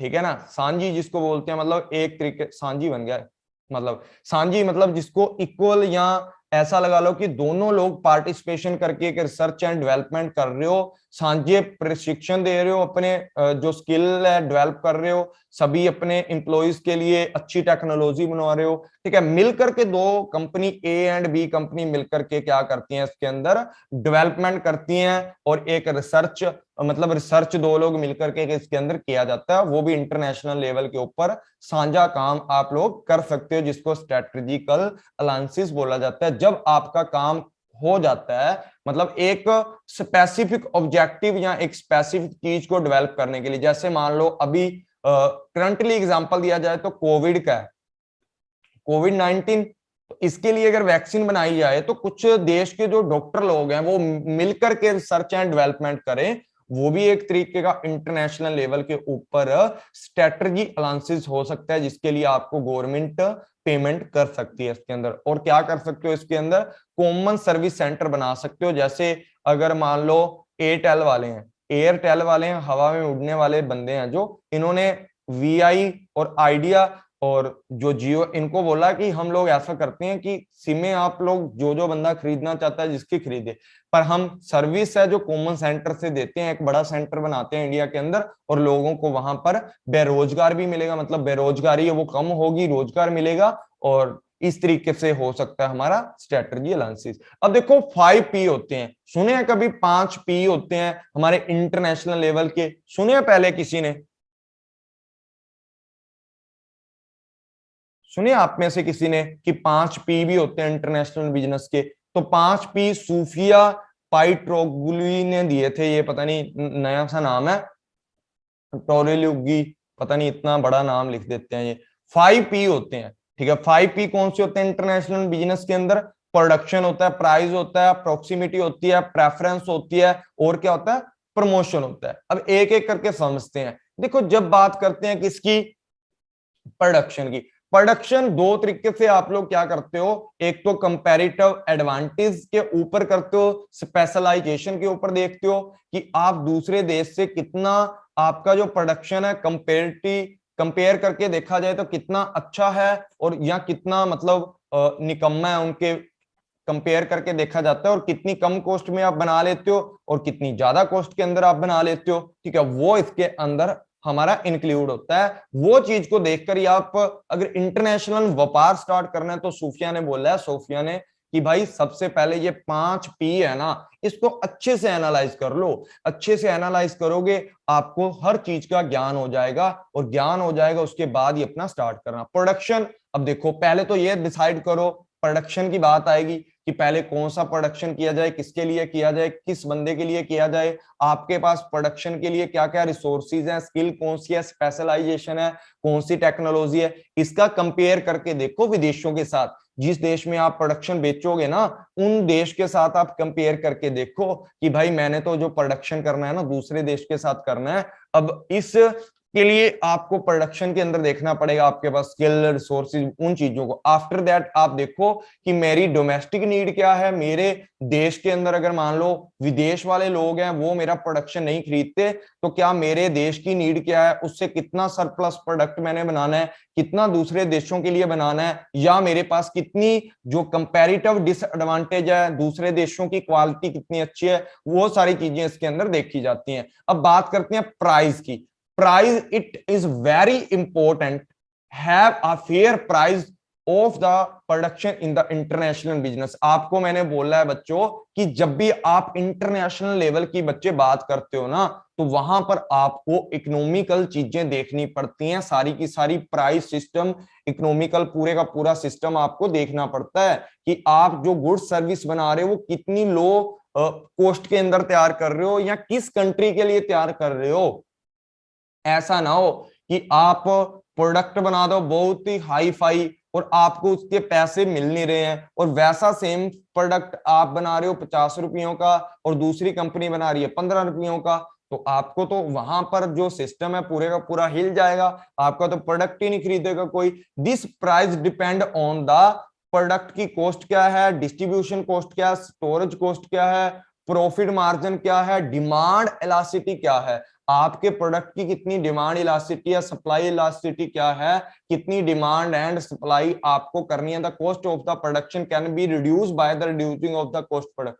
आप कितने टाइम बाद, अगर जैसे आपको पता है ना, पहली बार कोई प्रोडक्शन करते हो, नया प्रोडक्शन करते हो, तो आपको पता है उसकी कॉस्ट हमेशा ज्यादा आती है। धीरे धीरे आप टेक्नोलॉजी नहीं लेते हो, नई मशीनें लेते हो और धीरे धीरे काम स्टार्ट करते हो, धीरे धीरे आपकी कॉस्ट है वो कम होना स्टार्ट हो जाती है। इट कैन बी, जो ऐसा प्रोडक्ट भी मत बना दो इतना हाई फाई प्रोडक्ट की जो अंडर डेवलपमेंट कंट्री है या लो कंट्री है, पुअर कंट्री है, वो आपका प्रोडक्ट ना खरीद पाए।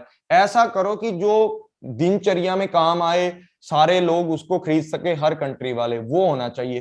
प्रोक्सीमिटी की बात की जाती है। देखो भी बात ये है, प्रोडक्ट तो आप बहुत ही कम कॉस्ट पे तैयार कर रहे हो, कॉस्ट आपके प्रोडक्ट की ना हर देश से हमारी कितनी है, 2-4% हमारी क्या है, कम है।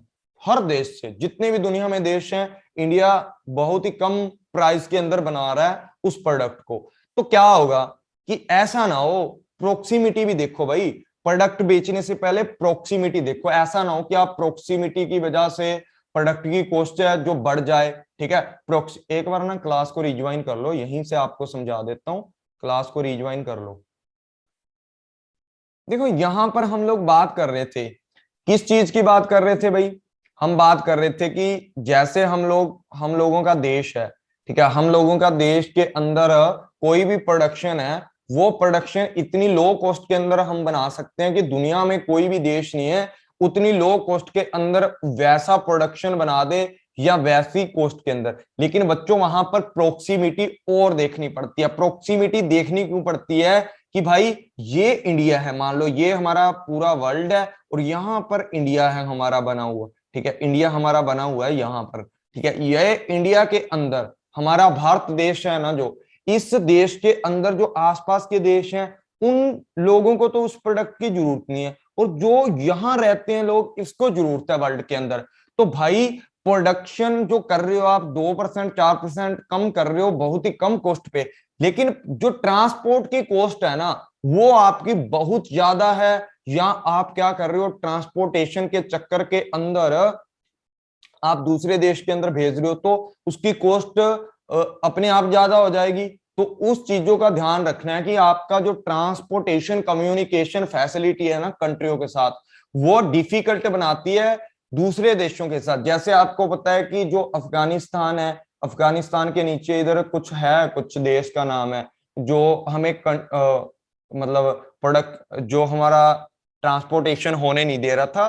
तो फिर अफगानिस्तान के अंदर जा करके एक हम लोगों ने क्या बनाई थी, पता नहीं कितने फीट की सड़क बनाई थी अभी। और वो सड़क हमारे इंडिया ने बनाई थी, 33 करोड़ बिलियन उसके ऊपर पैसा लगाया, इतना पैसा लगा करके वो रोड बनवाया था। वहां पर मटेरियल इंडिया से लेके गए और कहीं औरों से मंगवा मंगवा के। तो अभी जो आपको पता है कि रिलेशन है या क्लाइमेट है, जो सिस्टम है आपका बिगड़ा पड़ा है।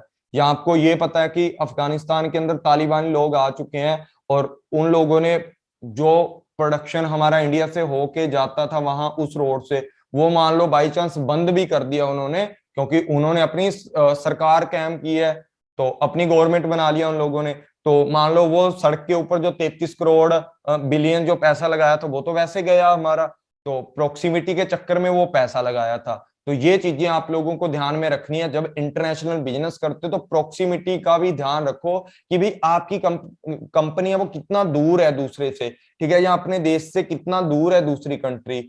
ऐसा तो नहीं है कि प्रोडक्ट तो 50-60 रुपयों का बन रहा है और वहां जाकर के 500 का बिक रहा है, वो चीज नहीं होनी चाहिए। प्रेफरेंसेस क्या है, या प्रेफरेंस क्या है, प्राथमिकता क्या है। जैसे मानो कि आप इंडिया के अंदर कोई प्रोडक्शन कर रहे हो, तो आपकी प्रोडक्शन की क्या प्रायोरिटी है, क्या प्रेफरेंस है, आप कैसी चीजों को बेचना चाहते हो। जैसे मान लो जर्मन वाले लोग हैं वो कार्स को देखते हैं, जापान वाले लोग हैं वो ज्यादातर इलेक्ट्रॉनिक की चीजें बनाते हैं, स्विस वाले हैं स्विस वॉच बनाती है, स्विस वाले लोग हैं। जो अमेरिका वाले हैं वो अपना अलग से मक्की मुक्की लिखा हुआ है इन्होंने, तो पता नहीं, हो सकता है प्रोडक्शन होता हो मक्की का अमेरिका के अंदर, पर मुझे नहीं लगता, कुछ और चीज होगी ये, गलत टाइप हो गया होगा। तो ये लोग क्या करते हैं, जापान वाले लोग हैं, मैंने अभी बताया आपको, इलेक्ट्रॉनिक चीजें हैं या कोई अच्छी जो क्वालिटी की गुड्स एंड सर्विसेज है या स्टेशनरी है, तो बहुत अच्छी होती है जापान वाली जो टेक्नोलॉजी होती है। चाइना वाले भी देखो कितना देश को कितनी जल्दी डेवलपमेंट कर दिया, हमारे से बहुत नीचे था चाइना और अब हमारे से बहुत आगे है वो चाइना टेक्नोलॉजी से। तो वही बात है कि आप किस चीज को प्रेफरेंस करते हो, कौन सा काम आप करना चाहते हो, कौन सा काम आप नहीं करना चाहते हो, कैसी आपकी प्रेफरेंस है, कौन सी चीजें आपके लिए गुडविल अच्छी बना सकती हैं, गुड इमेज बना सकती हैं, कौन सा स्पेसिफिक प्रोडक्ट है, किस कंट्री के लिए आपको बेचना है, क्या क्या चीजें बनानी है, वो सारी चीजें इसके अंदर इंक्लूड हो जाती है। उसके बाद बात करते हैं किसकी, प्रमोशन की। अरे भाई देखो, अगर आपने इंटरनेशनल लेवल के ऊपर चीजों को बेचना है ना, तो वहां प्रमोशन का सिस्टम देखो कि आप प्रमोशन किस तरीके से करोगे और किस चैनल के माध्यम से करोगे, वो सारी चीजें आपको देखनी पड़ेंगी। फॉर एग्जांपल जैसे मान लो आप सेल प्रमोशन कर रहे हो, उसके ऊपर बहुत सारा पैसा आपको लगाना पड़ सकता है। आप ऑनलाइन प्रमोशन कर सकते हो, पर्सनल सेलिंग कर सकते हो, डोर टू डोर जाकर के सेलिंग कर सकते हो, या डोर टू डोर जाकर जो प्रमोशन है आपका हो सकता है इसके अंदर। तो बहुत सारी जो चीजें हैं इसके अंदर बच्चे क्या की जाती हैं, इंक्लूड की जा सकती हैं। तो प्रमोशन भी आपको देखना पड़ता है। 5M मैंने आपको करवाए हैं, हो सकता है किसी बुक के अंदर आपको ये चीजें ना मिले, लेकिन मैंने आपके लिए ऐड की हैं कि इंटरनेशनल बिजनेस लेवल के ऊपर 5M आपको यूज किए जाते हैं। सोफिया ने दिए थे। P का मतलब प्रोडक्शन है, P का मतलब सेकंड वाले का प्राइस है, थर्ड वाले का प्रोक्सीमिटी हो सकता है, फिर प्रेफरेंस है, फिर आपका प्रमोशन है। ये 5 चीजें आपको इंटरनेशनल लेवल के ऊपर जब बिजनेस करते हो तो आपको देखना पड़ता है। ड्राइविंग फोर्सेस क्या होती हैं जब इंटरनेशनल बिजनेस करते हो, तो बच्चों आपको कौन कौन सी चीज है, जब आप इंटरनेशनल बिजनेस करते हो ना, तो आपको कौन कौन सी चीज है जो आपको करनी ही पड़ती हैं, जो या आपके इंटरनेशनल लेवल पे जो इंटरनेशनल बिजनेस करते हो उसके अंदर इंक्लूड होती हैं। लिबरलाइजेशन है, जो एलपीजी पॉलिसी आई थी, जो बाकी देशों ने बहुत पहले निकाल दी थी, और मोहन सिंह जी ने हमारे उन्हें 1991 में निकाली थी, तो वो थी लिबरलाइजेशन है। जब इंटरनेशनल बिजनेस करते हो, लिबरलाइजेशन के अंदर क्या था, लिबर के अंदर पूरी की पूरी जो गुड्स एंड सर्विसेज है उसके ऊपर जितने भी टैरिफ एक्स्ट्रा फालतू के जो क्या लगाए होते हैं, रिस्ट्रिक्शन लगाई है, उनको कम किया जाता है और फ्रीली हमें मौका दिया जाता है दूसरे देश के साथ क्या करने का, बिजनेस करने का, या उनके साथ एक्सपोर्ट इंपोर्ट करने का। टेक्नोलॉजी चेंज हो जाती है, आपको पता है दूसरे देश से टेक्नोलॉजी आप चेंज कर सकते हो, या क्या कर सकते हो, मार्केट नीड टू रिक्वायरमेंट, आपकी जो मार्केट की नीड होती है, रिक्वायरमेंट होती है, जो भी आपकी मशीनें आपको चाहिए वो हो सकती हैं। ठीक है, यहाँ पर शांति भी आप आसानी से कर सकते हो, पीसफुली आप क्या कर सकते हो, और एक सिक्योरिटी भी आपको मिल जाती है इंटरनेशनल लेवल पे कुछ रूल रेगुलेशन के जरिए। कॉस्ट एडवांटेज भी मिल जाती है। ठीक है, एब्सोल्यूट कॉस्ट वाली आप थ्योरी पढ़ोगे आगे, उसके अंदर मैनेजमेंट का विजन है वो भी पूरा होता दिखता है। इकोनॉमिकल इंटीग्रेशन है वो बन जाते हैं इंटरनेशनल लेवल के ऊपर। ये आगे मैंने ना एक एक करके दे रखा है आपको कि जो ड्राइविंग है वो किस तरीके से हमारे चलते हैं। जैसे मान लो यहाँ पढ़ लेते हैं, कंटिन्यूली डिसलाइन द जो ट्रेड रिस्ट्रिक्शन है। आपको पता है जब पहले युद्ध होते थे उस टाइम के ऊपर जो हमारा पहले एक दूसरे देश से या तो क्या करते थे, पीसफुली वॉर करते थे, या जो हमारी वर्ल्ड वॉर सेकंड हुई है उसके बाद तो जो हमारा इंटरनेशनल लेवल है ना, उसके जो निकलने वाले परिणाम है वो देखे गए हैं कि आपका जो बिजनेस है दूसरे देशों के साथ जो ट्रेड है वो ज्यादा तेज होती जा रही है। लेकिन पहले जब क्या हुआ था, वॉर वगैरह हुई थी, दूसरे देशों का कोई बंदा इधर भी आ जाता था ना, उसको मार दिया जाता था। लेकिन आजकल ऐसा नहीं है, आपने देखा है कि दूसरे कंट्रियों के लोग इधर आ रहे हैं, अफगानिस्तान से भी इंडिया में आ रहे हैं, तो बहुत सारे लोग हैं, उनका वेलकम किया जाता है हमारी इंडिया में आते ही। तो वो अलग अलग है कि जैसे जैसे लोग मिच्योर होते जाते हैं, एजुकेटेड होते जाते हैं, वैसे वैसे जमाना जो टाइम है हमारा, जनरेशन है, बदलती जाती है। Change in technology and communication है, और इसके साथ आप आसानी से इंफॉर्मेशन ज्योग्राफिक एरिया के साथ आदान प्रदान कर सकते हो। ठीक है, किसी के साथ भी इंडिया के बाहर भी आप कर सकते हो। आजकल आपको पता है कि आपके भाई बहन कुछ लोग गए होते हैं फॉरेन के अंदर, और टेक्नोलॉजी ऐसी निकल गया कि फोन के ऊपर वीडियो कॉल करो, उसको बैठे को उधर देख लो, अपना इधर का घर वगैरह दिखा सकते हो। तो वो टेक्नोलॉजी है वो इंटरनेशनल बिजनेस के कारण ही क्या हुई है, डेवलप हुई है। उसके बाद है क्या है, इमरजेंसी निकल कर आई है, जो इमरजेंस है, जिनको क्या बोला जाता है, उभाव बोला जाता है, उपद्रव बोला जाता है। उपद्रव मतलब जो चीजें आजकल उभर के सामने निकली हैं। ठीक है, आज के टाइम में जो चीजें उभर रही हैं, सामने आ रही हैं, जैसे MIF है, इंटरनेशनल मॉनिटरी फंड है, ये भी किस टाइम हुआ था, जब सेकंड वर्ल्ड वॉर हुई थी। गेट है, WTO है, ये हेल्प करते हैं, रेगुलेशन करते हैं फॉरेन मार्केट को, और इनके बीच में एक अच्छा जो इक्विलिब्रियम है वो बना के रखते हैं, और बीच की जो भी चीजें होती हैं उनको मतलब क्या करके रखती हैं, क्या करके रखती हैं, एक तरीके के उनके बीच का जो कोऑर्डिनेशन है उसको अच्छा बना करके रखती हैं, और एक अच्छा प्लेटफॉर्म इनको प्रोवाइड करती हैं। Potential market of the world are, आपको पता टाइम टू टाइम अगर आप इंटरनेशनल लेवल के ऊपर बातचीत करते हो तो आपको दुनिया का जितना भी वर्ल्ड की मार्केट है ना, उसके अंदर आपको मौका मिलता है काम करने का। उसके अंदर आप नई नई चीजें सीखते भी हो, और साथ में अपना जो मैक्सिमम रिटर्न है आप ले सकते हो, आप अच्छी जो कमाई है वहां से कर सकते हो अगर आप अच्छा कमाते हो तो। उसके बाद ये तो था ड्राइविंग किस तरीके के निकले हैं। यहां advantage of the international business की बात की जाती है। बिजनेस को डेवलपमेंट किया जा सकता है, किया जा सकता है जब आप दूसरे देश में जाकर देखते हो कि ये कंपनी है वो कंपनी है। Mahesh, thank you for your accepting sir, most welcome Mahesh ji, आपका लेक्चर इन कॉमर्स, आप भी टीच करते हो क्या? यहां पर बात करते हैं किसकी, जो हमारा क्या होता है इंटरनेशनल लेवल है ना, उसके ऊपर जब आप काम करते हो जाकर के, तो वहां पर क्या क्या सिस्टम या क्या क्या एडवांटेज आपको देखने को मिलती हैं। कुछ एडवांटेज यहां लिखी हैं, बाकी भी आपको नेक्स्ट पेज पर मिल जाएंगी। यहां देखो बिजनेस डेवलपमेंट होता है। बिजनेस डेवलपमेंट कैसे होता है, एक तो आपको मार्केट बड़ी मिल जाती है, दूसरा दूसरे देश में जाओगे, अच्छी अच्छी टेक्नोलॉजी होगी वो देखोगे, उनको अपने देश में लाओगे, अपने ओवरऑल आपका बिजनेस ही डेवलप नहीं होता, जो हमारी कंट्री है उसकी भी ग्रोथ होती है, उसका भी लिविंग स्टैंडर्ड अच्छा होता है।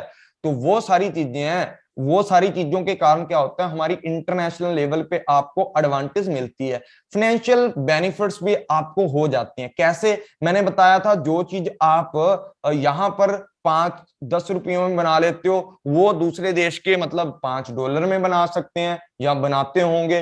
तो क्या होगा कि आप इधर से वो चीज उधर $5 में बेचोगे, तो $5 के अंदर वो चीज बेचोगे तो मान लो 70 रुपये है, तो 350 रुपये आपके बन जाएंगे। ठीक है, 350 रुपये यहाँ पर आपके बन जाएंगे एक चीज बेचने के। लेकिन इधर आपके कितने बनते, 5 रुपये बनते, उधर बेच रहे हो आपके 350 रुपये में बिक्री है, तो आपको फाइनेंशियल बेनिफिट भी होगा और साथ ही साथ आपके देश का जो बीओपी है वो भी आपका सेट रहेगा। और साथ में टेक्नोलॉजी बेनिफिट है, मैंने बोल ही दिया, डेवलपमेंट होगा तो दूसरे देश की टेक्नोलॉजी भी ला सकते हो। साथ ही साथ क्या होता है यहाँ पर, प्रोडक्शन एडवांटेज है। प्रोडक्शन एडवांटेज बहुत सारी चीजें हैं, जैसे लो ऑफ स्केल्स वाला है, ठीक है, लो ऑफ स्केल है, उसका बेनिफिट ले सकते हो। आपको पता है कि इकोनॉमिक्स के अंदर पढ़ा भी होगा आपने कि कोई भी चीज को आप बढ़ाते जाते हो, किसी भी चीज का प्रोडक्शन बढ़ाओगे तो आपको एक लिमिट तक क्या होता है कि आपका जो पर यूनिट कॉस्ट है वो कम हो जाती है। ठीक है, वो प्रोडक्शन एडवांटेज हो सकती है, आपने जितने भी रिसोर्सेज है उनको प्रॉपर यूटिलाइजेशन कर सकते हो।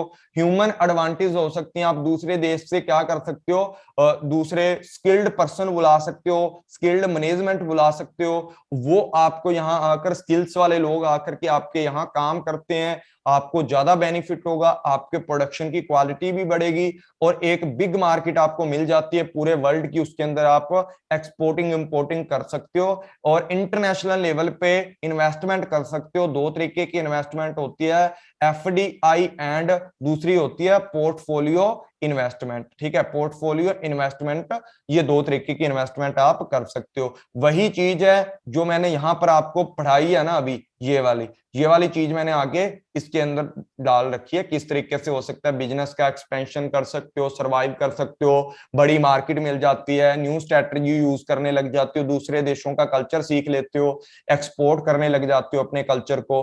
ठीक है, फाइनेंशियल बेनिफिट आपको होते हैं, इंक्रीज हो जाती है आपकी सेल है, सेल ऑफ इकोनॉमिक्स वाला मैंने आपको बोला है, स्केल ऑफ इकोनॉमिक्स वाला जो बेनिफिट है वो होता है आपको, ऑप्टिमम यूटिलाइजेशन हो जाता है, टेक्निकल आप एक बेंच मेकिंग कर लेते हो जिसके द्वारा न्यू प्रोडक्ट बनाते हो, नई लाइन स्टार्ट कर देते हो, प्रोडक्ट लाइन, या आप क्वालिटी अच्छी स्टैंडर्ड की बनाने लग जाते हो। उसके बाद एडवांटेज है, लार्ज स्केल ऑफ प्रोडक्शन करते हो, फ्लेक्सिबिलिटी हो जाती है आपके ऑपरेशन के अंदर, और क्या करते हो, आपका प्लांट है फुल जो कैपेसिटी है उसकी यूज की जा सकती है, अच्छी प्लानिंग करके रिसोर्स हैं जो उनको बदल करके इंप्रूवमेंट कर सकते हो प्रोडक्टिविटी के अंदर। उसके बाद बात करते हैं ह्यूमन सोर्स एडवांटेज। ये मैंने बता ही दिया आपको कि आप ह्यूमन को एक तरीके से पोर्टफोलियो इनका भी कर सकते हो, या ह्यूमन को इंक्रीज कर सकते हो, प्रोडक्टिविटी ला सकते हो, कल्चर सिखा के यहाँ पर रख सकते हो, और उनकी स्किल के साथ हमारी जो बेटर स्टैंडर्ड भी हमारे यहाँ पर बनने लग जाते हैं। स्कोप कौन सा हो सकता है, देखो यार जो भी बातें घुमा फिरा कर बताई हुई हैं, स्कोप के अंदर भी कुछ ज्यादा नहीं है, फॉरेन इन्वेस्टमेंट आ जाएगी। ठीक है, एक्सपोर्ट एंड इंपोर्ट, जो हमारा मर्चेंडाइज सिस्टम होता है ना, मर्चेंडाइज सिस्टम होता है, उसको कर सकते हो इसके अंदर। लाइसेंसिंग एंड फ्रेंचाइजीज है। ठीक है, फ्रेंचाइजीज क्या होती हैं हमारी, जो आप दूसरे देश की फ्रेंचाइजीज हैं उनको इधर हमारे देश में आकर के लाइसेंस उनका यूज कर सकते हो, या उन देश के जो ब्रांच है इधर खोल सकते हो, ग्रोथ करने की अपॉर्चुनिटीज मिलती हैं, सर्विस को एक्सपोर्ट इंपोर्ट कर सकते हो, करेंसी का बेनिफिट होता है, limitation of the domestic market, जो आपकी डोमेस्टिक मार्केट के अंदर जो चीजें नहीं हो सकती या जो चीज आपको यहां से नहीं मिल सकती, तो वैरायटी ऑफ प्रोडक्ट्स आपको अवेलेबल हो जाते हैं जब इंटरनेशनल बिजनेस करते हो। स्कोप के अंदर वही चीजें हैं, उनको बिल्कुल डीप जाकर के मैंने यहाँ पर पढ़ा रखा है, इनको आप पढ़ लेना।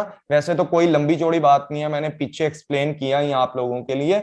और ये जैसे कोको कोला वाले हैं वो अपनी फ्रेंचाइजीज यहाँ खोलकर बैठे हैं, फ्रेंचाइजिंग खोलकर बैठे हैं, या जो पेप्सी वाले हैं या और बहुत मैकडोनल्ड वाले हैं, वो सारे के सारे लोग यहाँ पर आकर के अपना लाइसेंसिंग लेकर काम कर रहे हैं और एक्सपोर्ट।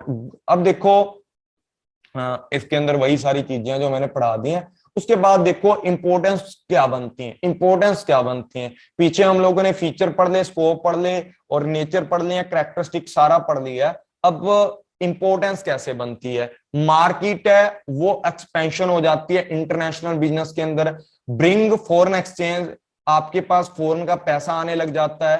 ठीक है, वो ये वाली स्लाइड थी जो गलती से हम लोगों ने लगा दी थी उसके पहले वाले पेज पे, यहाँ वो मैं चेंज कर दूंगा। ठीक है, वहां पर कुछ और आएगा और मैंने गलती से लगा दिया यहाँ पर ये वाला। ठीक है, अर्न फॉरेन एक्सचेंज वाला, ये फीचर के अंदर आता है और इंपॉर्टेंस के अंदर कोई और चीज आएगी। ठीक है, ये देखो, ये मैंने पढ़ा दिए हैं, ये तो मैं नहीं पढ़ाऊंगा दोबारा क्योंकि पीछे पढ़ा दिए हैं, ये बता देता हूँ। ठीक है, ट्रेंडिंग द बिजनेस, जो रिस्क होता है उसको आप क्या कर सकते हो, अलग अलग तरीके से बांट सकते हो। एक देश से आपको रिस्क हुआ है या जोखिम उठाना पड़ा, दूसरे देश से कवर कर सकते हो। उसके बाद economy of scale, economics of scale है, बड़े प्रोडक्शन करोगे बड़े लेवल के ऊपर, लार्ज के ऊपर आपकी पर यूनिट कॉस्ट है वो कम होना स्टार्ट हो जाएगी।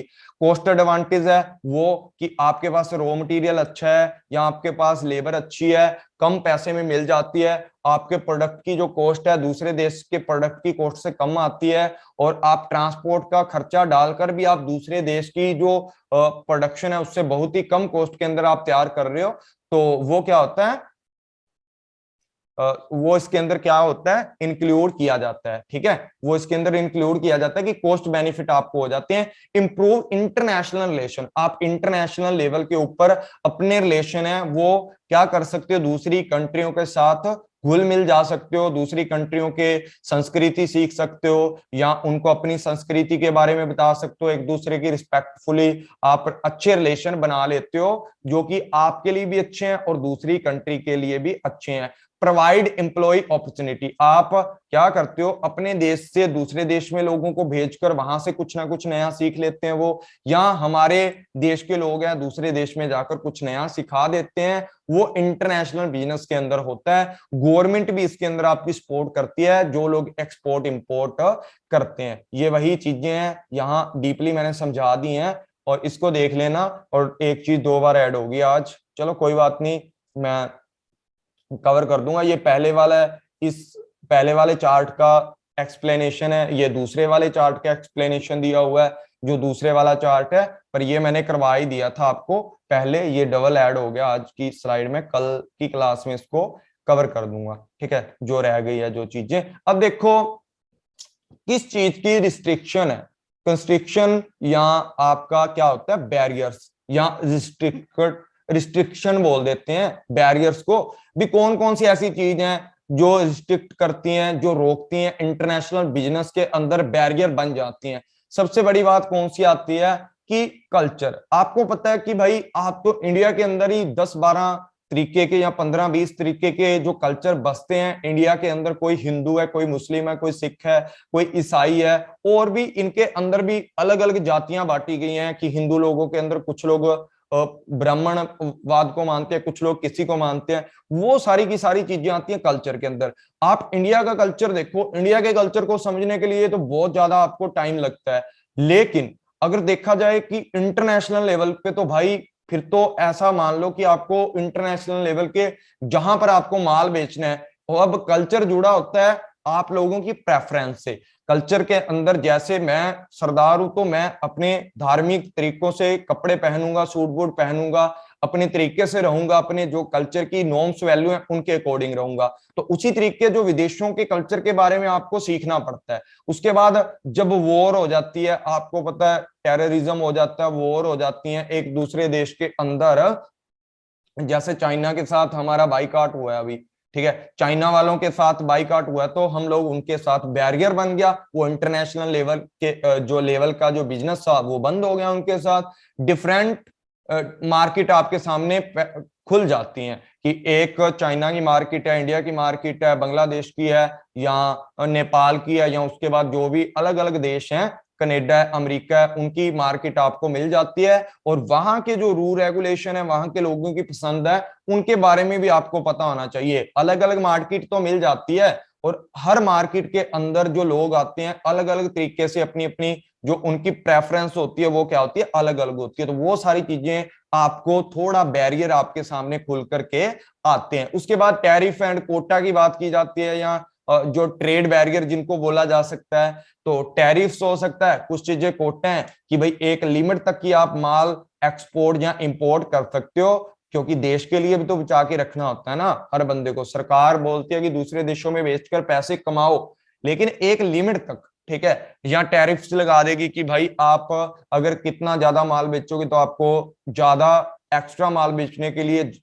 इतने कोटा फिक्स है, इससे ऊपर माल बेचोगे आपको इतने % पैसा और गवर्नमेंट के टैक्स देना पड़ेगा, ठीक है। उसके बाद lake of the home country support है। आप दूसरे देश में जाओगे ना, जो लोग दूसरे में देश में जाकर रहते हैं, तो जब उनको मम्मी पापा की याद आती है ना तो रो देते हैं। उसी तरीके जब अपनी कंट्री की याद आती है ना, दूसरे देश में काम करते हो, तो वो फीलिंग आपको होता है कि यार मेरे को अपने देश की सपोर्ट नहीं मिल रही, यहाँ पर बाकी सब कुछ मिल रहा है, बस देश की सपोर्ट की कमी रहती है वहां पर, वो चीज आपको नहीं मिलती। पॉलिटिकल रिस्क होता है, क्या पता यार कौन सी सरकार है, जैसे अभी यूएसए वाला है, ठीक है, ट्रम्प था, ठीक है, उनके साथ हमारी बनती थी, मोदी जी के भाई बने हुए थे, ठीक है। अब बाइडन है, उनके साथ नहीं बनती होगी ज्यादा, तो उन्होंने जैसे मान लो बाइडन है, तो पहले उन्होंने जैसे अफगानिस्तान का किस्सा ही देख लो ना, जो ट्रम्प थे उन्होंने तो छोड़ रखे थे बंदे वहां पर, डोनाल्ड ट्रम्प वाले, कि भाई अफगानिस्तान पर किसी भी तरीके का वो नहीं होना चाहिए हमला।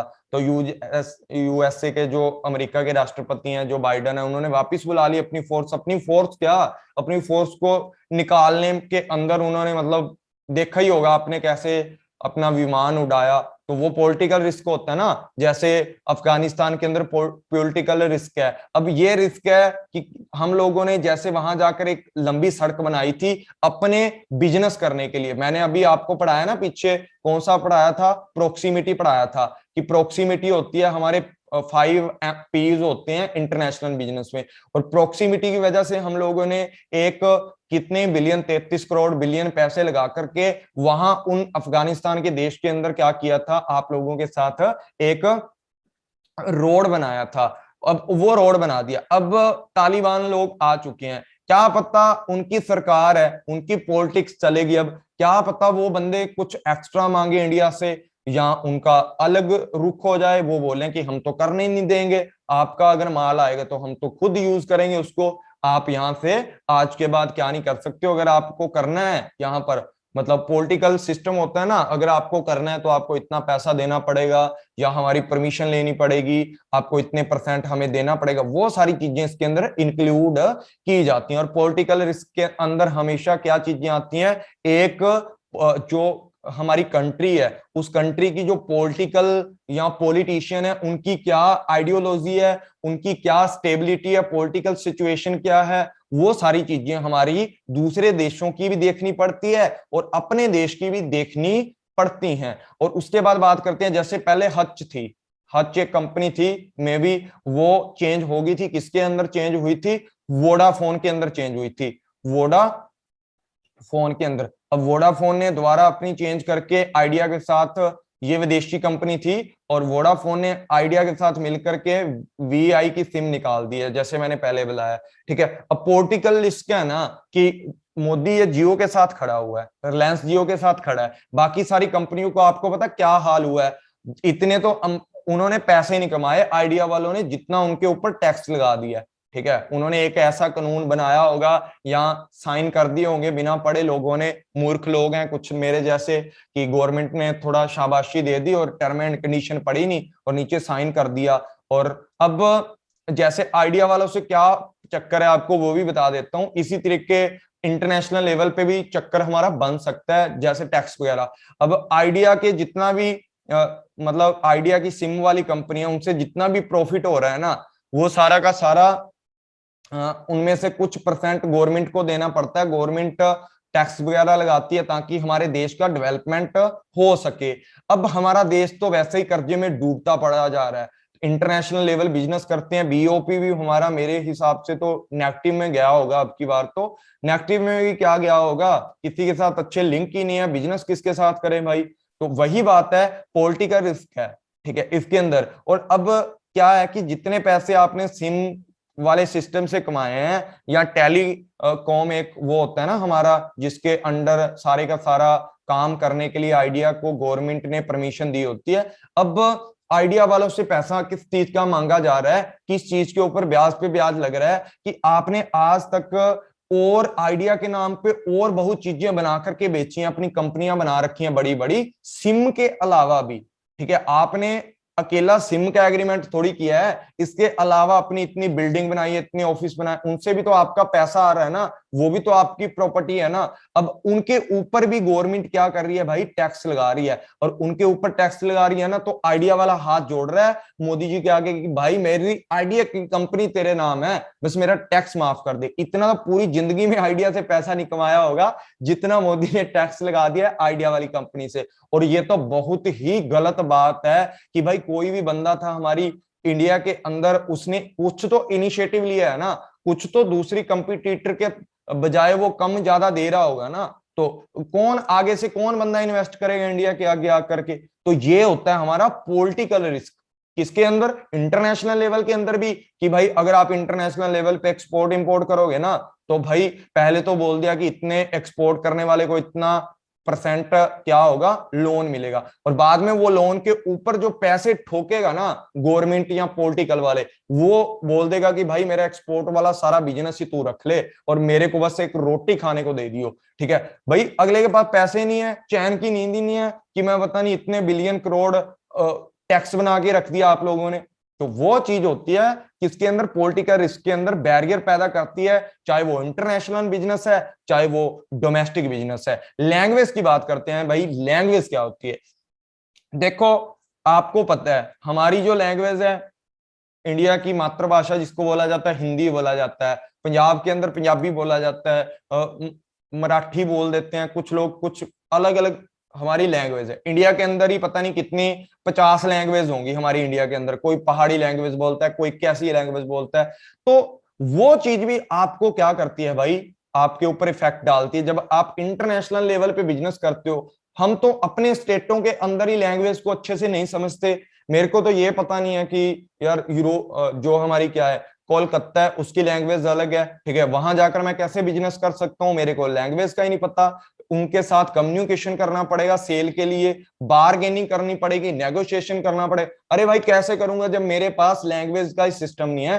तो सबसे बड़ा बैरियर हमारा लैंग्वेज वाला भी निकल करके आता है, क्योंकि डिफरेंट कल्चर है, डिफरेंट लैंग्वेज हमारी होती हैं। कंपटीशन है, डोमेस्टिक कंपनियों के लिए मारकर फेंक जाता है। जैसे एमएनसी आई, नई टेक्नोलॉजी थी, अच्छा था, हमारी इंडिया के अंदर वो चीज बन रही है 50 रुपयों की और वो बना रहा है 5 रुपयों में। हमारी इंडिया की कंपनी का तो सफाया उसी दिन हो जाएगा जिस दिन उस बंदे ने एमएनसी खोल ली। उससे अच्छी क्वालिटी में 5 रुपयों में चीज बना रहा है, और क्या कर रहा है, हमारे वाले 50 में बना रहे हैं, जैसे चाइना वाले थे। आपको पता है इंडिया के अंदर जो बल्ब लड़ियां वगैरह होती हैं दिवाली के ऊपर डेकोरेट करने के लिए जो मिलती हैं, मतलब बल्ब मिलते हैं, छोटी छोटी लड़ियां सी बनी होती हैं, वो चाइना के बच्चे बनाते थे। चाइना के बच्चे, मतलब जो 5-5 4-4 साल के, वो लोग ऐसी लड़ियां बनाते थे बैठ करके अपने मम्मी पापा के साथ।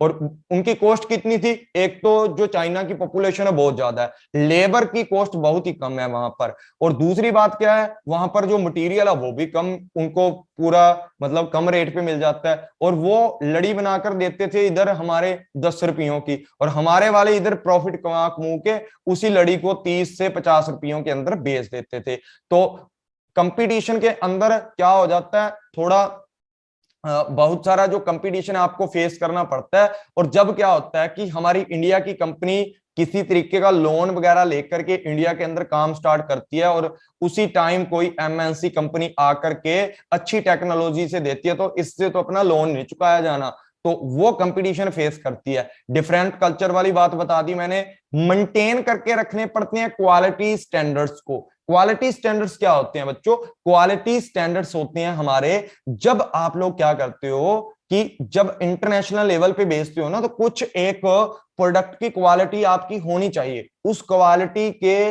नीचे आपका प्रोडक्शन आप ना तो एक्सपोर्ट कर सकते ना ही इंपोर्ट कर सकते। कुछ स्टैंडर्ड फिक्स होते हैं, अगर मान लो आपने कोई मेडिसिन बेचनी है ना, तो वो सर्टिफाइड होनी चाहिए, सर्टिफाइड होनी चाहिए, या उसके स्टैंडर्ड हैं, जो क्वालिटी स्टैंडर्ड है वो मेंटेन होने चाहिए। और उसके बाद बात करते हैं प्राइसी ऑफ हमारी टेक्नोलॉजी। जो प्राइसी होती है ना, प्राइसी का मतलब क्या होता है, चोरी।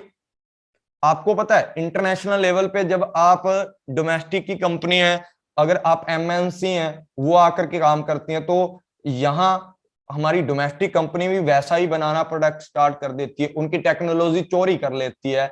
कहाँ तो वो बंदा अपनी टेक्नोलॉजी बेचकर रॉयल्टी कमाता, लेकिन उस रॉयल्टी के बदले में उसको कुछ ना कुछ पैसा मिलता, लेकिन अभी उस चीज को चोरी करके दूसरे लोग वैसी की वैसी चीज बना रहे हैं। एक तो क्या होगा, दूसरे लोग हैं वो कम कॉस्ट में बना के देंगे। जैसे आपको पता हो एप्पल की वॉच लगा लो, कहां से स्टार्ट होती है वॉच? एप्पल की 40,000 से स्टार्ट हो जाती है।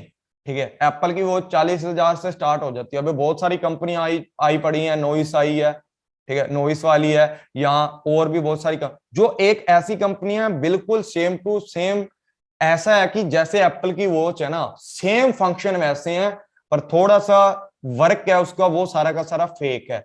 तो वो सारी चीजें हैं, जब ऐसी टेक्नोलॉजी चोरी करके बना लेते हो ना, तो दूसरी कंपनी को थोड़ा मतलब कठिनाई होती है या लॉस हो जाता है कि भी मेरे प्रोडक्ट की सेलिंग है कम हो रही है। लोगों ने तो शौक ही पूरे करने होते हैं। उसके बाद करप्शन एंड जो भी आपका करप्शन होता है या ब्यूरोक्रेटिक सिस्टम होता है होस्ट कंट्री के अंदर, आप करप्शन से काम करते हो, टैक्स वगैरह भरते हो। ठीक है सर, आप नोइस का पहने हो? हाँ जी, मैं नोइस का पहना हूँ। ठीक है, और मेरा दिल है कि एप्पल की भी लेंगे किसी दिन, मतलब टाइम आने दो फिर लेंगे। ठीक है, उसके बाद बात करते हैं किसकी, यहां पर बात करते हैं टैरिफ, कोटा, टैक्स की, ट्रेड बैरियर्स की, वो सारी चीजें इसके अंदर इंक्लूड की जाती है। पॉलिटिकल सिचुएशन है, स्टेबिलिटी है, होस्ट कंट्री के अंदर कैसी है। जैसे अभी अफगानिस्तान वाला बिल्कुल ही नया एग्जांपल है आपके सामने कि आप लोगों ने वहां एक रोड बनाया 33 करोड़ बिलियन लगा करके, इतना कुछ 3 करोड़ बिलियन, पता नहीं कितने पैसे हैं, 33 करोड़ होगा मे बी, इतने बिलियन लगा करके वहां रोड बनाया है, और अब तालिबानियों का राज हो गया वहां पर। क्या पता वो लोग आपकी जो पॉलिटिकल सिचुएशन है वो आप लोगों को मतलब वहां बिजनेस करने दें या ना करने दें, वो चीज आपके लिए बैरियर वाली हो जाती है। आगे भी क्लासेस हैं, लेकिन यहां तक हम क्लास को ओवर करते हैं, और ये क्लास मैं यूट्यूब के ऊपर भी डाल दूंगा फ्री वालों के लिए, क्योंकि मैं हर यूनिट को स्टार्ट करने के पहले एक क्लास है सबके लिए कॉमनली डाल देता हूं, ताकि उनको पता लग जाए कि मेरा मटेरियल कैसा है, या उनका भी थोड़ा बेनिफिट हो जाए। या जिनको भी क्लास है ज्वाइन करनी है वो 8295103595 पे मुझे मैसेज कर सकते हैं, व्हाट्सएप के ऊपर, टेलीग्राम के ऊपर, कहीं पर भी मैसेज करके आप मुझे पूछ सकते हो जो भी आप लोगों का सिस्टम है। और आज की क्लास का फीडबैक आप लोग प्रोवाइड कर दें कि आज की क्लास आप लोगों को कैसी लगी है। फिर हम चलते हैं हमारी छुट्टी की तरफ, क्लास ओवर करते हैं, और आज की क्लास का फीडबैक है जो दे दो, और फिर करते हैं आप ओवर क्लास को। ठीक है जी, ये सर अच्छी थी, बहुत अच्छी थी, थैंक यू सबका, बहुत मस्त थी। ठीक है जी, और कोई कुछ बोलना चाहता है या किसी का कोई डाउट है वो पूछ लें आज की क्लास में। और एक चीज थोड़ी बीच में गलत इंसर्ट कर दी थी मैंने, वो 2 स्लाइडें डबल हो गई थी। चलो ठीक है जी, thank you so much. Sweety ji भी आए हुए हैं, और thank you Sweety ji. And कल कल क्लास लेंगे इंटरनेशनल बिजनेस के ऊपर भी और कम्युनिकेशन के ऊपर भी, दोनों के ऊपर कल क्लास होगी। और इंटरनेशनल बिजनेस की जो क्लास है ना वो नाइट में ही कर देंगे, ठीक है, नाइट में ही कर देंगे। और जो कम्युनिकेशन की है वो 11 बजे है, और प्लस में 60 एमसीक्यू उसके होंगे नाइट में इसी टाइम 9 बजे। अगर ये टाइम आपको स्टेबल लगता है ना, तनीषा, प्रतीक्षा, स्वीटी या और भी बच्चे जो पेड क्लासेस वाले हैं ना, उनसे मैं पूछ लूंगा। अगर 9 बजे वाली आपको अच्छी क्लास लगती है ना, तो 9 बजे, या फिर हम एक एक दिन में 2 क्लासेस कर दिया करेंगे फिर तो। अच्छा है तनीषा, आपको अच्छा लग रहा है ये टाइम, इस टाइम अगर क्लासेस की जाए तो? ठीक है, इससे हमारा सिलेबस जल्दी कवर होगा। तो थैंक यू ऑल फ्रेंड्स, आज काफी कुछ कवर करवा दिया मैंने, 40 से 50 स्लाइडें मैंने कवर कर दी हैं। तो 2 पेज थे जो वो मुझे लगता है सेम ऐड हो गया, उनको मैं ठीक कर दूंगा, और ये आपको मैं यूट्यूब के ऊपर डाल दूंगा। तो thank you all friends, take care, bye bye, मिलते हैं कल नेक्स्ट क्लास के अंदर कल कम्युनिकेशन के ऊपर हमारे 60 एमसीक्यू होंगे और कम्युनिकेशन की जो क्लास है ओवर हो जाएगी, और साथ में कोई नई यूनिट है उनको स्टार्ट करने के लिए या तो डिस्कशन कर लेंगे और यहाँ क्या कर लेंगे, फिर मैथ स्टार्ट करेंगे, या फिर कल लोग बोल रहे थे पीपल डेवलपमेंट इन्वायरमेंट उसको स्टार्ट कर लेंगे। तो मैं देख लूंगा वोट कितने किसको दी है, कौन सी ज्यादा यूनिट है, तो मैं देख लूंगा उसके अकॉर्डिंग ही मैं कल नेक्स्ट क्लासेस स्टार्ट कर दूंगा। और थैंक यू। और फ्रेंड्स जो भी डाउट है आप कमेंट करके पूछ सकते हो। Take care, bye bye.